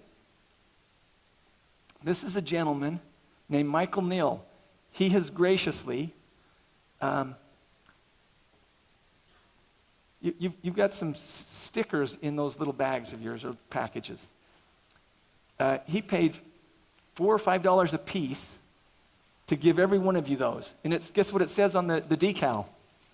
Are they in the bag? Here's what it says. This says TBOLITNFL. It's a decal. My kid said to me, I drive a really nice car. The only thing I really own that's nice is a nice car. I like to have a clean car. And you know, if I lived in Utah, I'd buy it at Murdoch Chevrolet. Blake and I went to high school together. I honor and love him. He is one of the greatest leaders I ever met. My wife's last name is Blake, and I named my son Blake. But I got to do it for 2 reasons. And he's one of them. So if you're not going to put this on your car, don't take it. Give it to somebody else. Because somebody will say, what is TBOLITNFL? I'm down at a gas station in Arizona. I've got this on the back of my Lexus. And a guy pulls up in an M5 BMW, souped up, saying, he says, what's that? And I say, it's TBOLITNFL. I say that. What is it? And I say, so I engage in a conversation. I share with him about Deuce. I say, what's going on? I say, go read this website. I don't know the guy 120 seconds. He drives out in his $130,000 car, this on his back window. You know why I wanted to get that to him? Guess how many people are going to ask him what this is? Guess how much water goes up? Guess what happens when the water goes up, folks? Guess whose boat goes up? Everybody's boat. For those of you who drive a big vehicle, Hummer owners, Escalades, I'm going to give you an actual Deuce Latouille size TBOLITNFL. You need to know this thing reflects. I mean, people are going to honk at you. Now picture, we got 500 or 600, whatever many people are here. The real important person we got here is you. So just whoever I'm talking to in the seat. Imagine if everybody put these on their car. My kid said to me, Dad, I've never seen you put a decal on your car my whole life. I said, there's never been a decal that meant so much as what this decal means to me. This means so much to me. This means personal intercommitment. This means a man is playing on the hugest stage in the world in athletics, saying this is who he's going to be.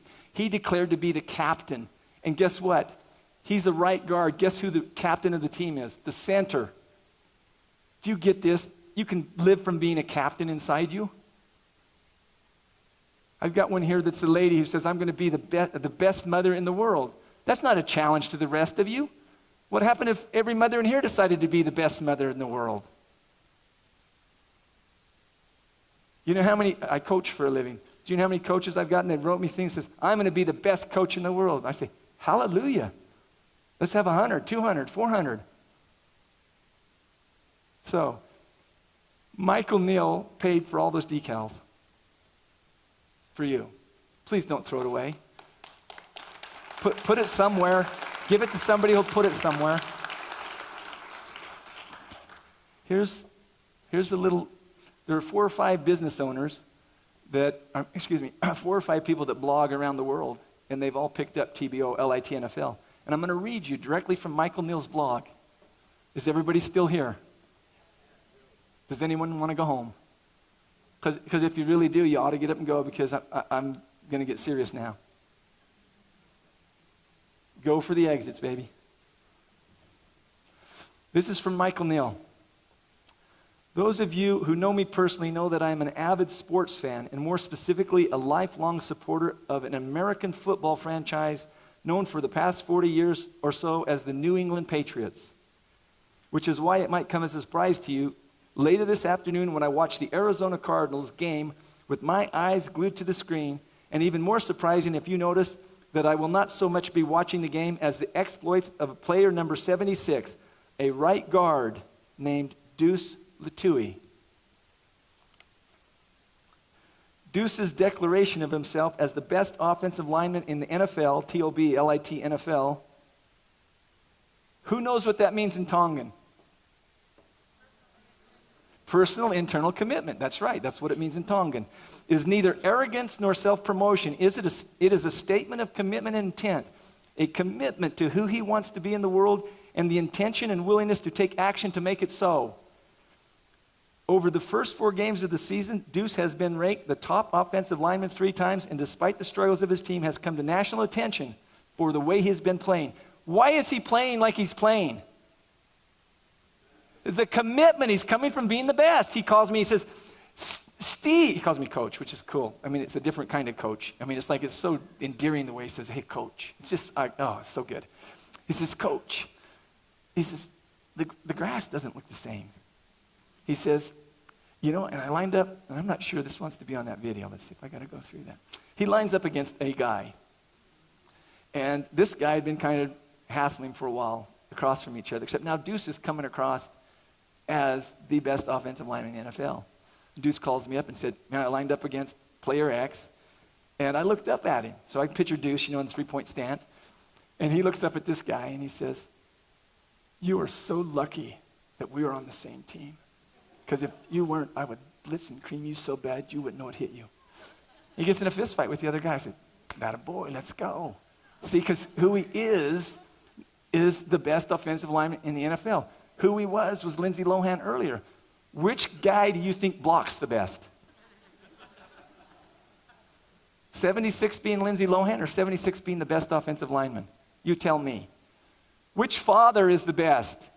The one committed to his wife or the one that's like doesn't even know? This looks good to me. That looks good to me. Or one that's just committed to who he's with? You answer it. The math is really easy. The math is simple. So Michael Neal goes on to say, his secret, not in the sense that he won't tell, but in the sense that people can't see it until they experience it. Who do you think I would like to experience what he's talking about? You sit, look in your chair. Just look down. There you are. You're sitting in it. That's who to experience this. Is perhaps best summed up in the famous words of author Mary Ann Williamson. Listen to this. And if you've heard it before, listen to it like you've never heard it before. Because the plane is going down, folks, if you don't get committed. Our deepest fear is not that we are inadequate. Our deepest fear is that we are powerful beyond measure. It is our light, not our darkness, that frightens us. We ask ourselves, who am I to be brilliant, gorgeous, talented, fabulous? Actually, who are you not to be? You are a child of God. Your playing small does not serve the world. There is nothing enlightened about shrinking so that other people won't feel insecure around you. We are all meant to shine as children do. We were born to make manifest the glory of God that is within us. It's not just in some of us, it's in everyone. This is not about Deuce Latui. This is not about Steve Hardison. This is about the body sitting in your chair on your butt. As we let our light shine, we unconsciously give other people permission to do the same. As we are liberated from our own fear, our presence automatically liberates others. Through a series of unseen incidents and meetings, Deuce Latui will be sitting down to Thanksgiving dinner this year with a very special guest, the King of Tonga himself. A few days later, the King will be honored guest at the Monday night football game between the Cardinals and the 49ers. Deuce will also be turning the temple lights on in Mesa, Arizona. Better still, the Deuce Latui story is still being written day by day in the way he lives, his life, and how he honors his commitment. And if you haven't realized it yet, this tip has nothing to do with a man named Deuce Latui. It's all about you. Who are you, really? Who would you be willing to declare yourself to be if you weren't worried that your claiming your birthright might be disrespectful to your king, your family, or your God? What is the ultimate way to respect those who help make you who you are is to actually be who you are.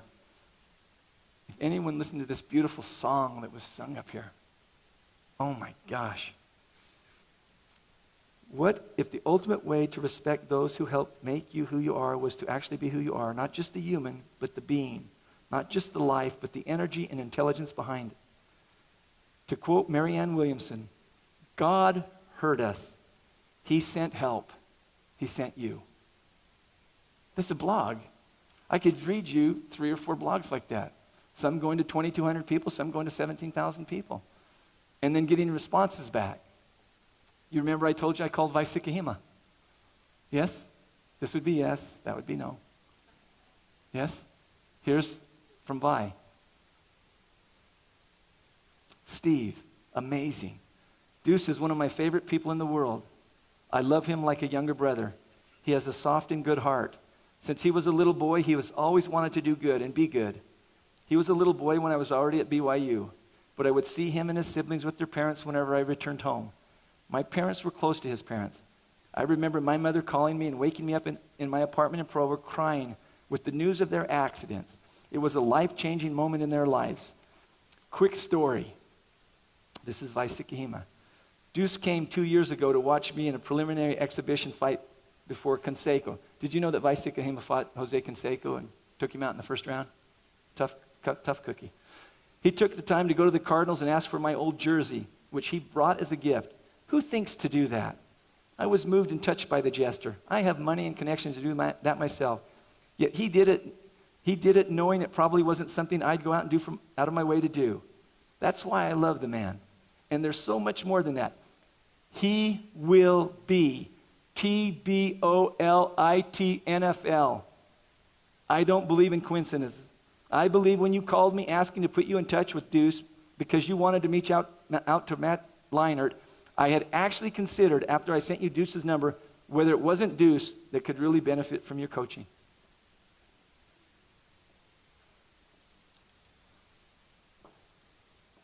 Where are our physicists? Who knows what a black hole is? You've heard of a black hole. Number 76 of the Arizona Cardinals has made a commitment that is so profound, it's like a black hole. His commitment is actually what has you sitting here and you don't even really know it. That's what started it. I often talk about a thing I call one action. One action. What's the one action? If Deuce Latui does not go home and think and write what he just wrote, none of this occurs. You would not be sitting there right now. He does not get on a computer and write what he wrote and declare TBOLITNFL, you would not be sitting there right now. Get that. One action. If when I got his email, I don't communicate back with him and say to him, powerful like you do, so let it be written, so let it be done, and I just leave it in my computer, who knows what would happen? If I don't tell Will Keeper the story, do you think Will accidentally is just going to come over to my house one day? I've seen him 1 hour in 3 months, and he's going to walk up to me and say, hey, Steve, just thought you might want to know my wife, when she was married before me, is good friends with the King of Tonga. Do you think that's going to happen? Not in a million years. One action. I do not call Bill Burke. He's not sitting in that chair. I do not call Blake Murdoch. He may not be sitting in that chair. One action. One action. One action. Commitment creates a series of actions that are not generated if there's no commitment. TBOLITNFL is all about commitment. You cannot see a more powerful example than what this man has done. If you go on the website, you will see things. When you go on this website, please click onto the face page book. Go over and become a member of Deuce Latui's team, TBOLITNFL. There is a thing at the top called Personal Internal Commitment, and you can read them from around the world. If you decide to get one, post it. Share with us what you've decided to do. You'll be moved if you go read them. I brought them with me. I could read them. They're unbelievable from all around.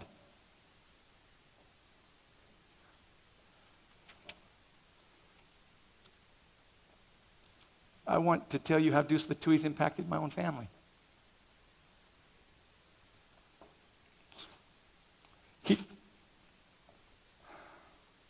He doesn't take that one action. None of these other things happen the way they did. They may happen some other way, some other time. This is September 27th. How long have I known Deuce Latui? Not even 3 weeks. Dear Deuce, it is almost 1 a.m. and I'm just finishing up watching the game. I taped it and watched every single play at least twice. I can hardly wait till Tuesday to be together and discuss the game in the extraordinary way you played it. There are multiple plays where you took out 2 guys. There was one play that you pancaked the defender, which allowed us to get 24-yard pass completion. There are so many brilliant plays. I want to share with you what I saw. There are only 2 plays in the entire game where you got less than an A+. You are TBOLITNFL. After the game, my family gathered together to discuss my experience. It is amazing how all of my children have been impacted by your, what we call his I am. His I am. I am the best offensive lineman in the NFL. His I am. You see, in this little thing that I did up here with Chris, after I kicked the chair away, I picked the chair and I brought it back. And I said to Deuce,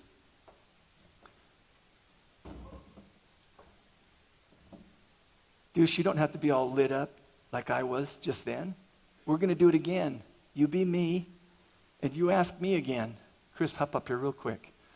You ask me again, and we're going to show you another way. We're going to show you another way that this could happen. I only use that way to wake you up. I think you're waking up. So I'm going to be you be me, and you ask that question again. Who's the best offensive lineman in the NFL? And I'll answer it. I'm going to be Deuce, and you're Steve. So Deuce, who is the best offensive lineman in the NFL? I am. Thanks. I am. I am. I am creates. I am. I am.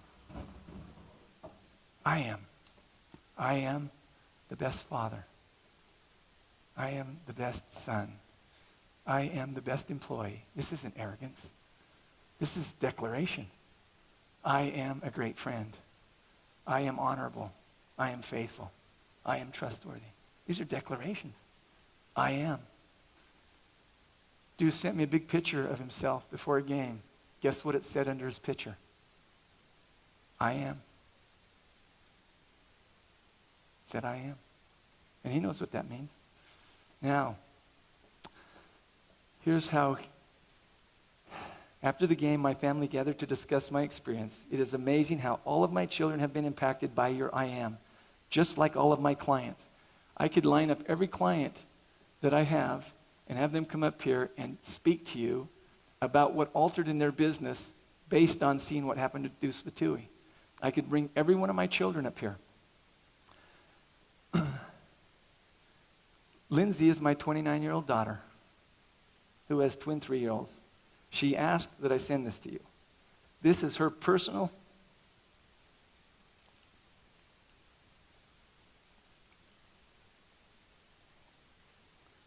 TBOLITNFL, her TBOLITNFL. And she sent Deuce a very personal 2-page who she is. Probably one of the most valuable things that anyone's ever done in my life for me is to impact my daughter. His story and who he is as a human being has impacted me in every way. The one action that he took has you sitting here. What one action could you take? What commitment could you take? What several actions could you take? Do you know why Deuce takes so many actions now that he didn't before? He's committed to something. I mean, what are you committed to? I'm not questioning you. I'm not doubting you, but what are you really committed to? I mean, really committed to. What are you really committed to? These are just, this is, I could pass out 100 of these. I'm going to just share a couple with you. Steve, my dad forwarded me the email you sent him about the Deuce.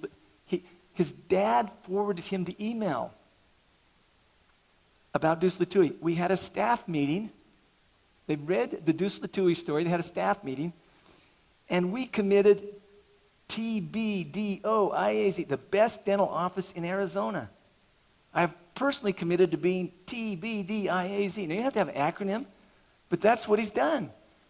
Let me tell you, I want to go to the best dental office in Arizona myself. How about you? This is a true story. I go into a dentist that I knew for a long time. I said, I want to get my teeth redone. It's thanks to Chris. I saw his teeth one day. I said, man, those are beautiful teeth. And he told me I could do that. And I had these really gnarly looking teeth. I looked like a pumpkin. So I sit with my dentist, the one I currently have, and I say, hey, I'd like to get my teeth done. Can you do them? He says, I can do pretty good. I said, pretty good? I don't want my teeth done pretty good. So I say it to him again. I've known him for 20 years, 25 years. I'd like to get my teeth done. Can you do my teeth? He says, pretty good. He's not my dentist anymore. I went to a guy who looked at me straight in the eye and said, you sit in my chair, I will take care of your teeth. It'll be the best thing you ever had done. How many folks do you think I put in his chair? And you know what? There can be more than one best dentist. I would just want to be going to one of those guys. My mom declared the best mom in the United States.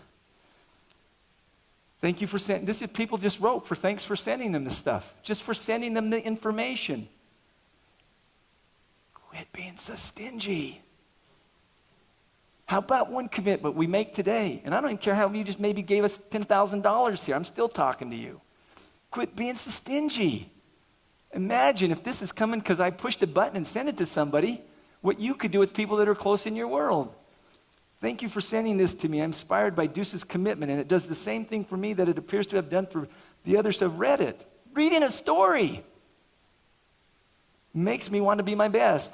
It makes me want to play bigger in every area of my life, to man up and take the challenge of me. As I read through this, I must tell you that I've never been surprised but always amazed at the impact you have on other people. You are a gift to us all. I will watch in great expectations and cheer on number 76 this year with a love I have for the greatness in human beings when they are being all they can be. Thank you for all you've done in my life to bring out the greatness in me. Now, I've had CEOs that tell me they watch that game as if they were Deuce Latouille playing the game, and they get something on how to be a better CEO. Have you ever watched a football game watching a guard? You don't even know they exist. I watch his game, I watch his play 3 times. That man is the best offensive lineman in the NFL. It has been created. I invite you, DVR it if you don't watch football on Sundays, and watch him play tomorrow against Tampa Bay. He knows that today I'm speaking here, and that tomorrow, or on DVR, he will have a set of eyes that have never watched him. He said, please tell that audience that they will see the best offensive lineman in the NFL. Can you hear that commitment? Can you hear that, Utah? Can you get that? Turn it on and watch him, number 76, the right guard. He's why you're sitting here. You don't even know him. One action, one action, one action, one action, one action. What is the commitment that you are? Who's sitting in the chair? Listen to these I am statements. Listen to them. This is a lady who's written 4 national bestsellers. Happens to be a client of mine, and I can't write a whole sentence. This is a Jan Van Zant. This is after she read the Deuce Latouille story. She put a beautiful picture. It's just gorgeous. I am Iyanla, a God-loving, wise woman, humble, spiritual teacher, international best-selling writer, and compassionate coach, the best in my craft. Who I am and the work I do touches the souls and the lives of many of people of God's grace and favor. As people and their lives are changed, the world is transformed. One mind, one heart, one life, one spirit at a time. I am on purpose.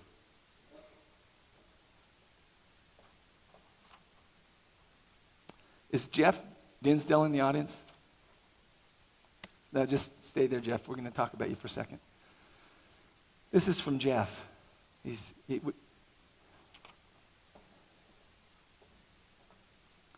When you get committed, you do really strange stuff. So when Deuce committed to be TBOLITNFL, I actually made a flag that had the first flag that ever had the words on it. It was the next day. I sent back to Deuce, "You're powerful, so let it be written, so let it be done." He did the clay mask. Then I bought 28 of those jerseys. I hadn't even told 28 people about it. But I bought 28 of them. Then the next thing I did is I made it, and somebody's stolen it. And I'd like it back. I feel like Betsy Ross, and somebody took the flag from her. And I made a flag that looked like this. And I went to the first game like I promised Deuce, and I held the flag up myself. It was the only one in existence. I had people call me every name in the book. I had a guy say to me, "You're a dumb MFer." He said, "Did your mommy make that for you?" That is the stupidest thing I've ever seen. What is that supposed to mean?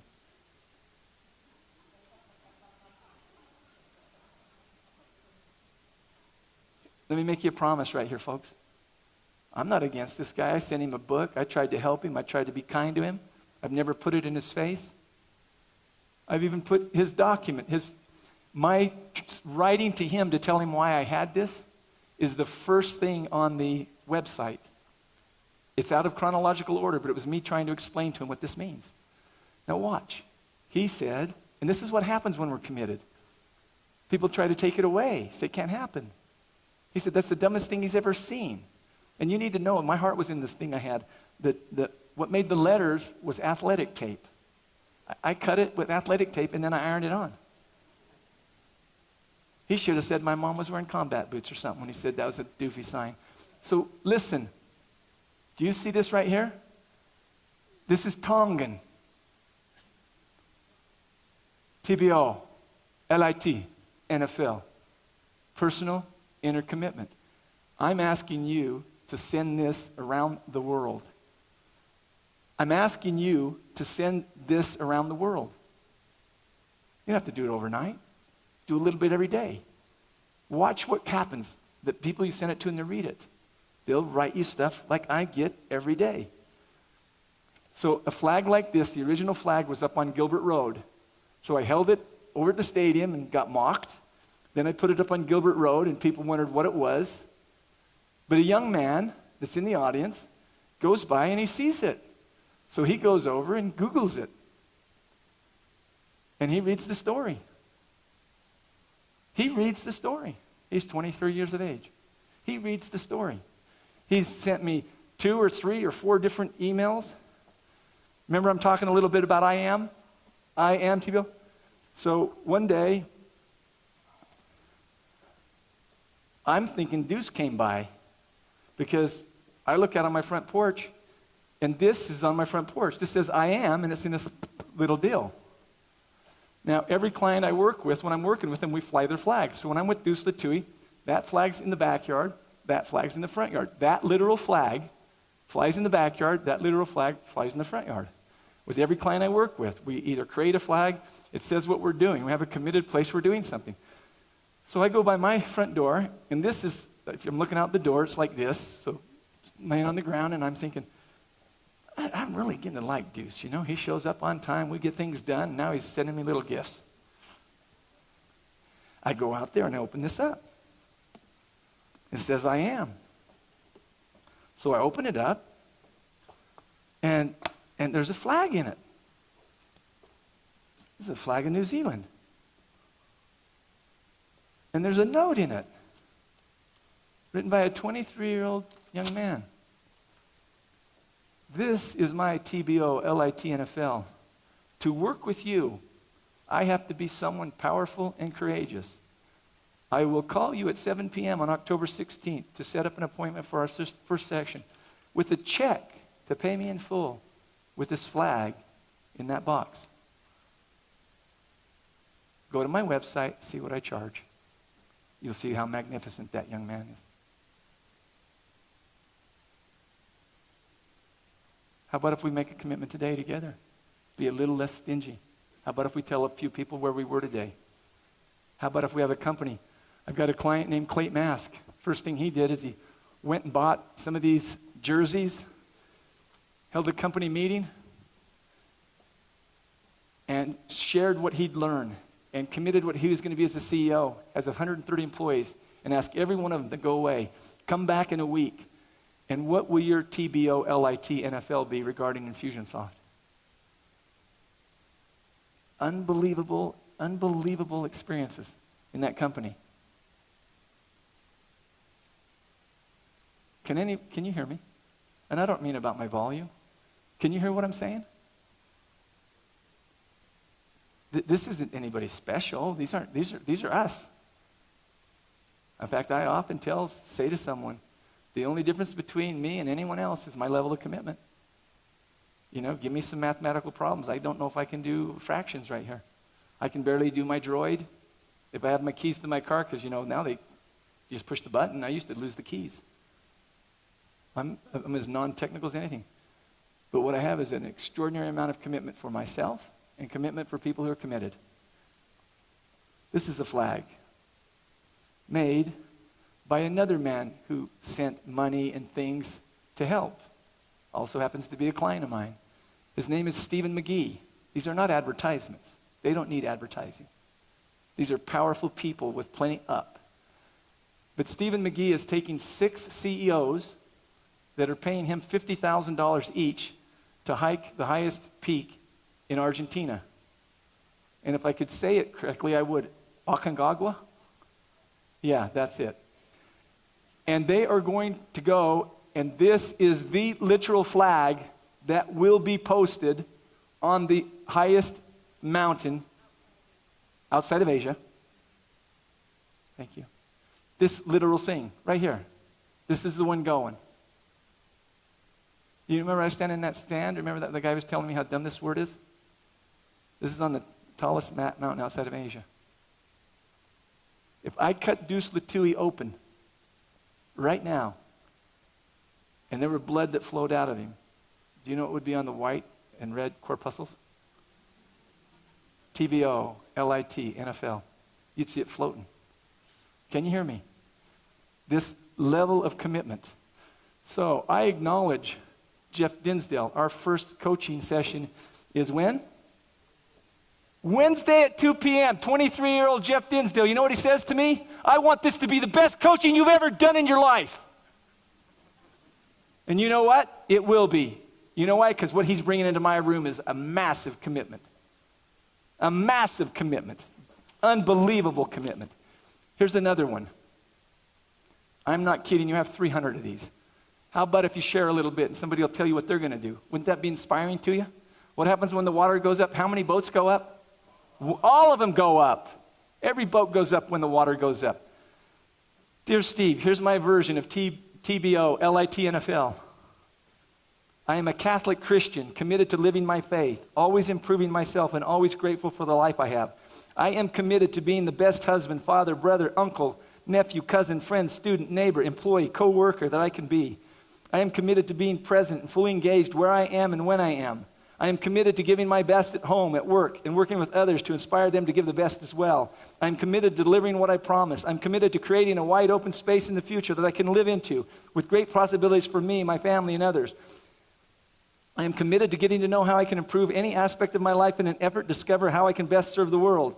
I am a lifelong Redskins fan who will now be watching closely the Arizona Cardinals offensive lineman wearing number 76.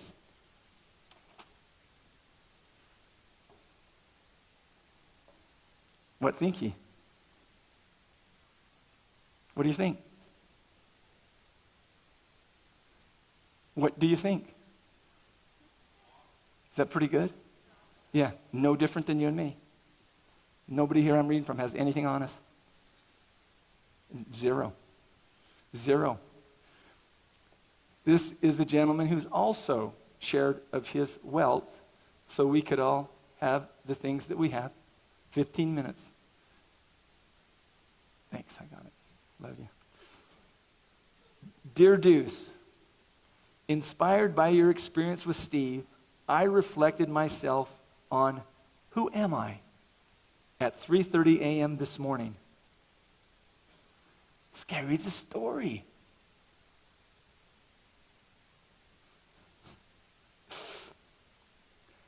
I asked God to show me who I am, and he did. I am nothing, and I am heart. That's all I am. Nothing more and nothing less.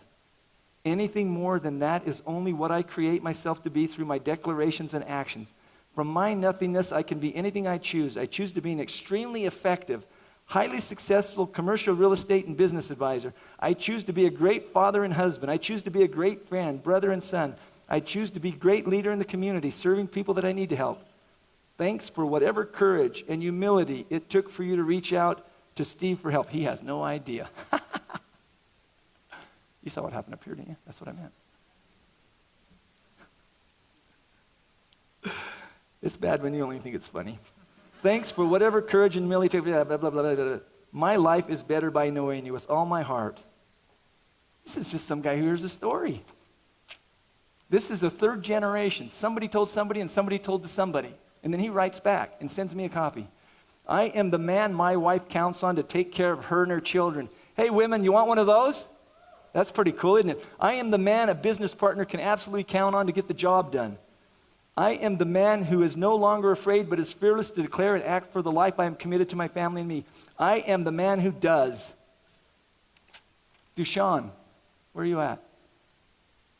Dushan Dukic, client. You guys are shifting the world one person and one creation at a time. I love the unfolding. It's a Deuce Latui movement. Love beyond compare. Now, I don't know if the audio people can play the I am. Is that possible?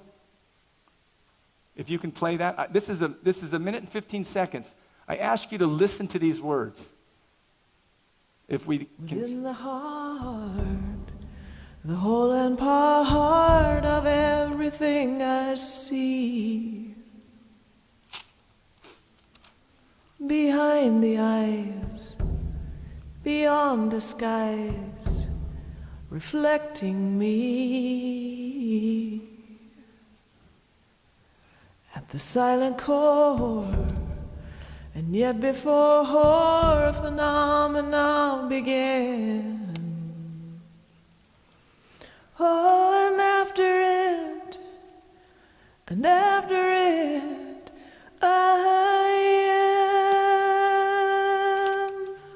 Oh, many differences separate us on the surface, yes.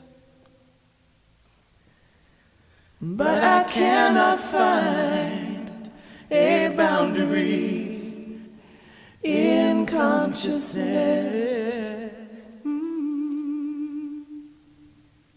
And when you ask me, where does awareness begin and does it end?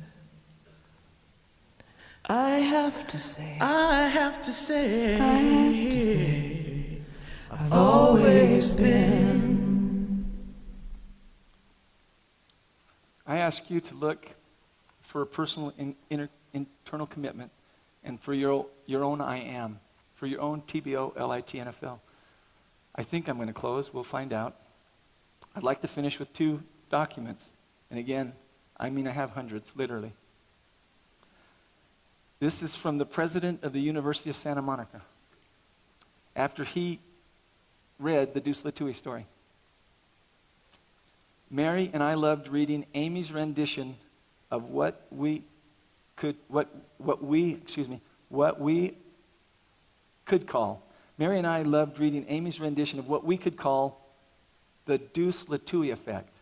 See, they have master's and PhD program. They're teaching leadership around the planet. As you know, our playing field is the master's degree program in spiritual psychology and the soul-centered leadership PhD program at the University of Santa Monica.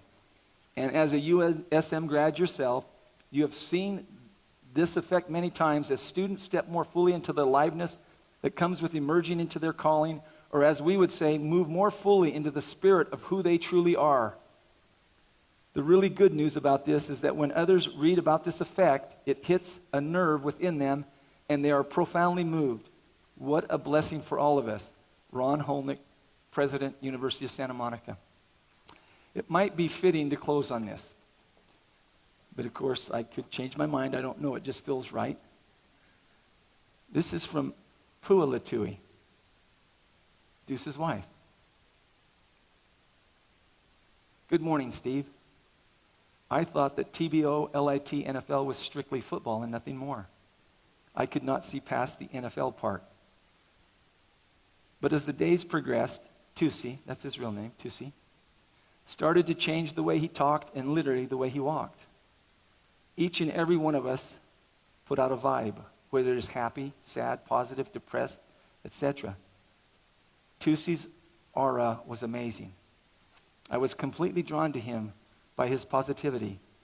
Then I started to question, what happened in that first session? Steve, coming to that luncheon when you passionately told the Deuce Latouille story opened my eyes to what is actually happening. I couldn't believe how many people were there to hear this story. I couldn't believe how fast TBOLITNFL is affecting others for greatness. I couldn't believe there were people outside of this country supporting my husband's internal commitment.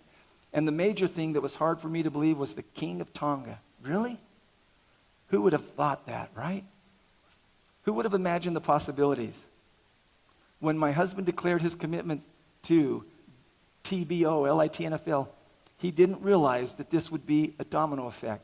He didn't realize that it would inspire others as it inspires him. Reading the blogs and the websites and the emails one after another, I was shocked and left in awe.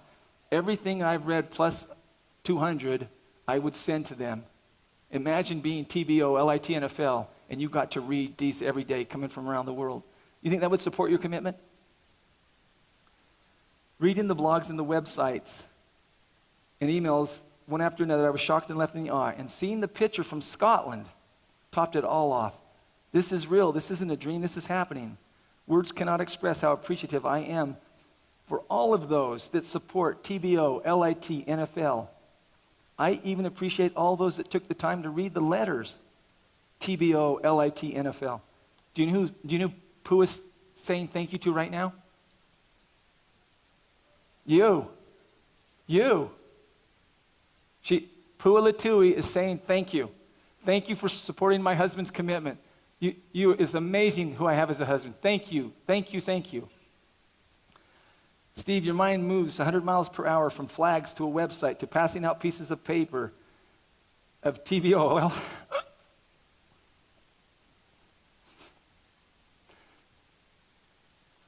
My daughter Lindsay and I had that red flag. It was the only one in all of the stadium. And I put on little pieces of paper, TBOLITNFL.com. I said, we're going to go stand by the men's restroom, honey. You hold this end of the flag, I'll hold that end. When somebody looks at all interested, you walk up and hand them this, and you ask them to go Google it.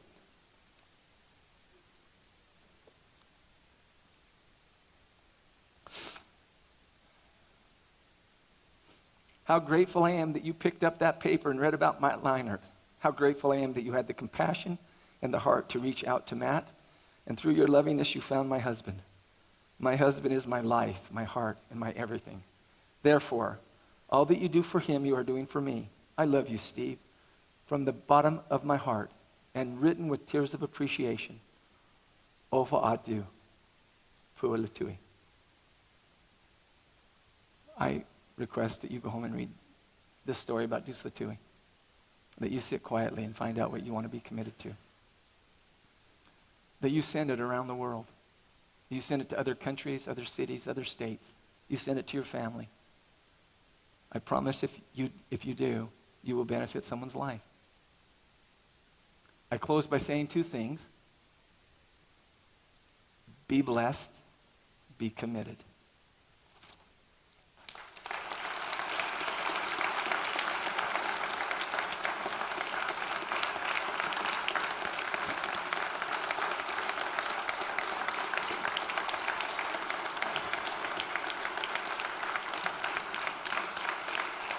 Thank you. Thank you. Thank you, Deuce Fatui.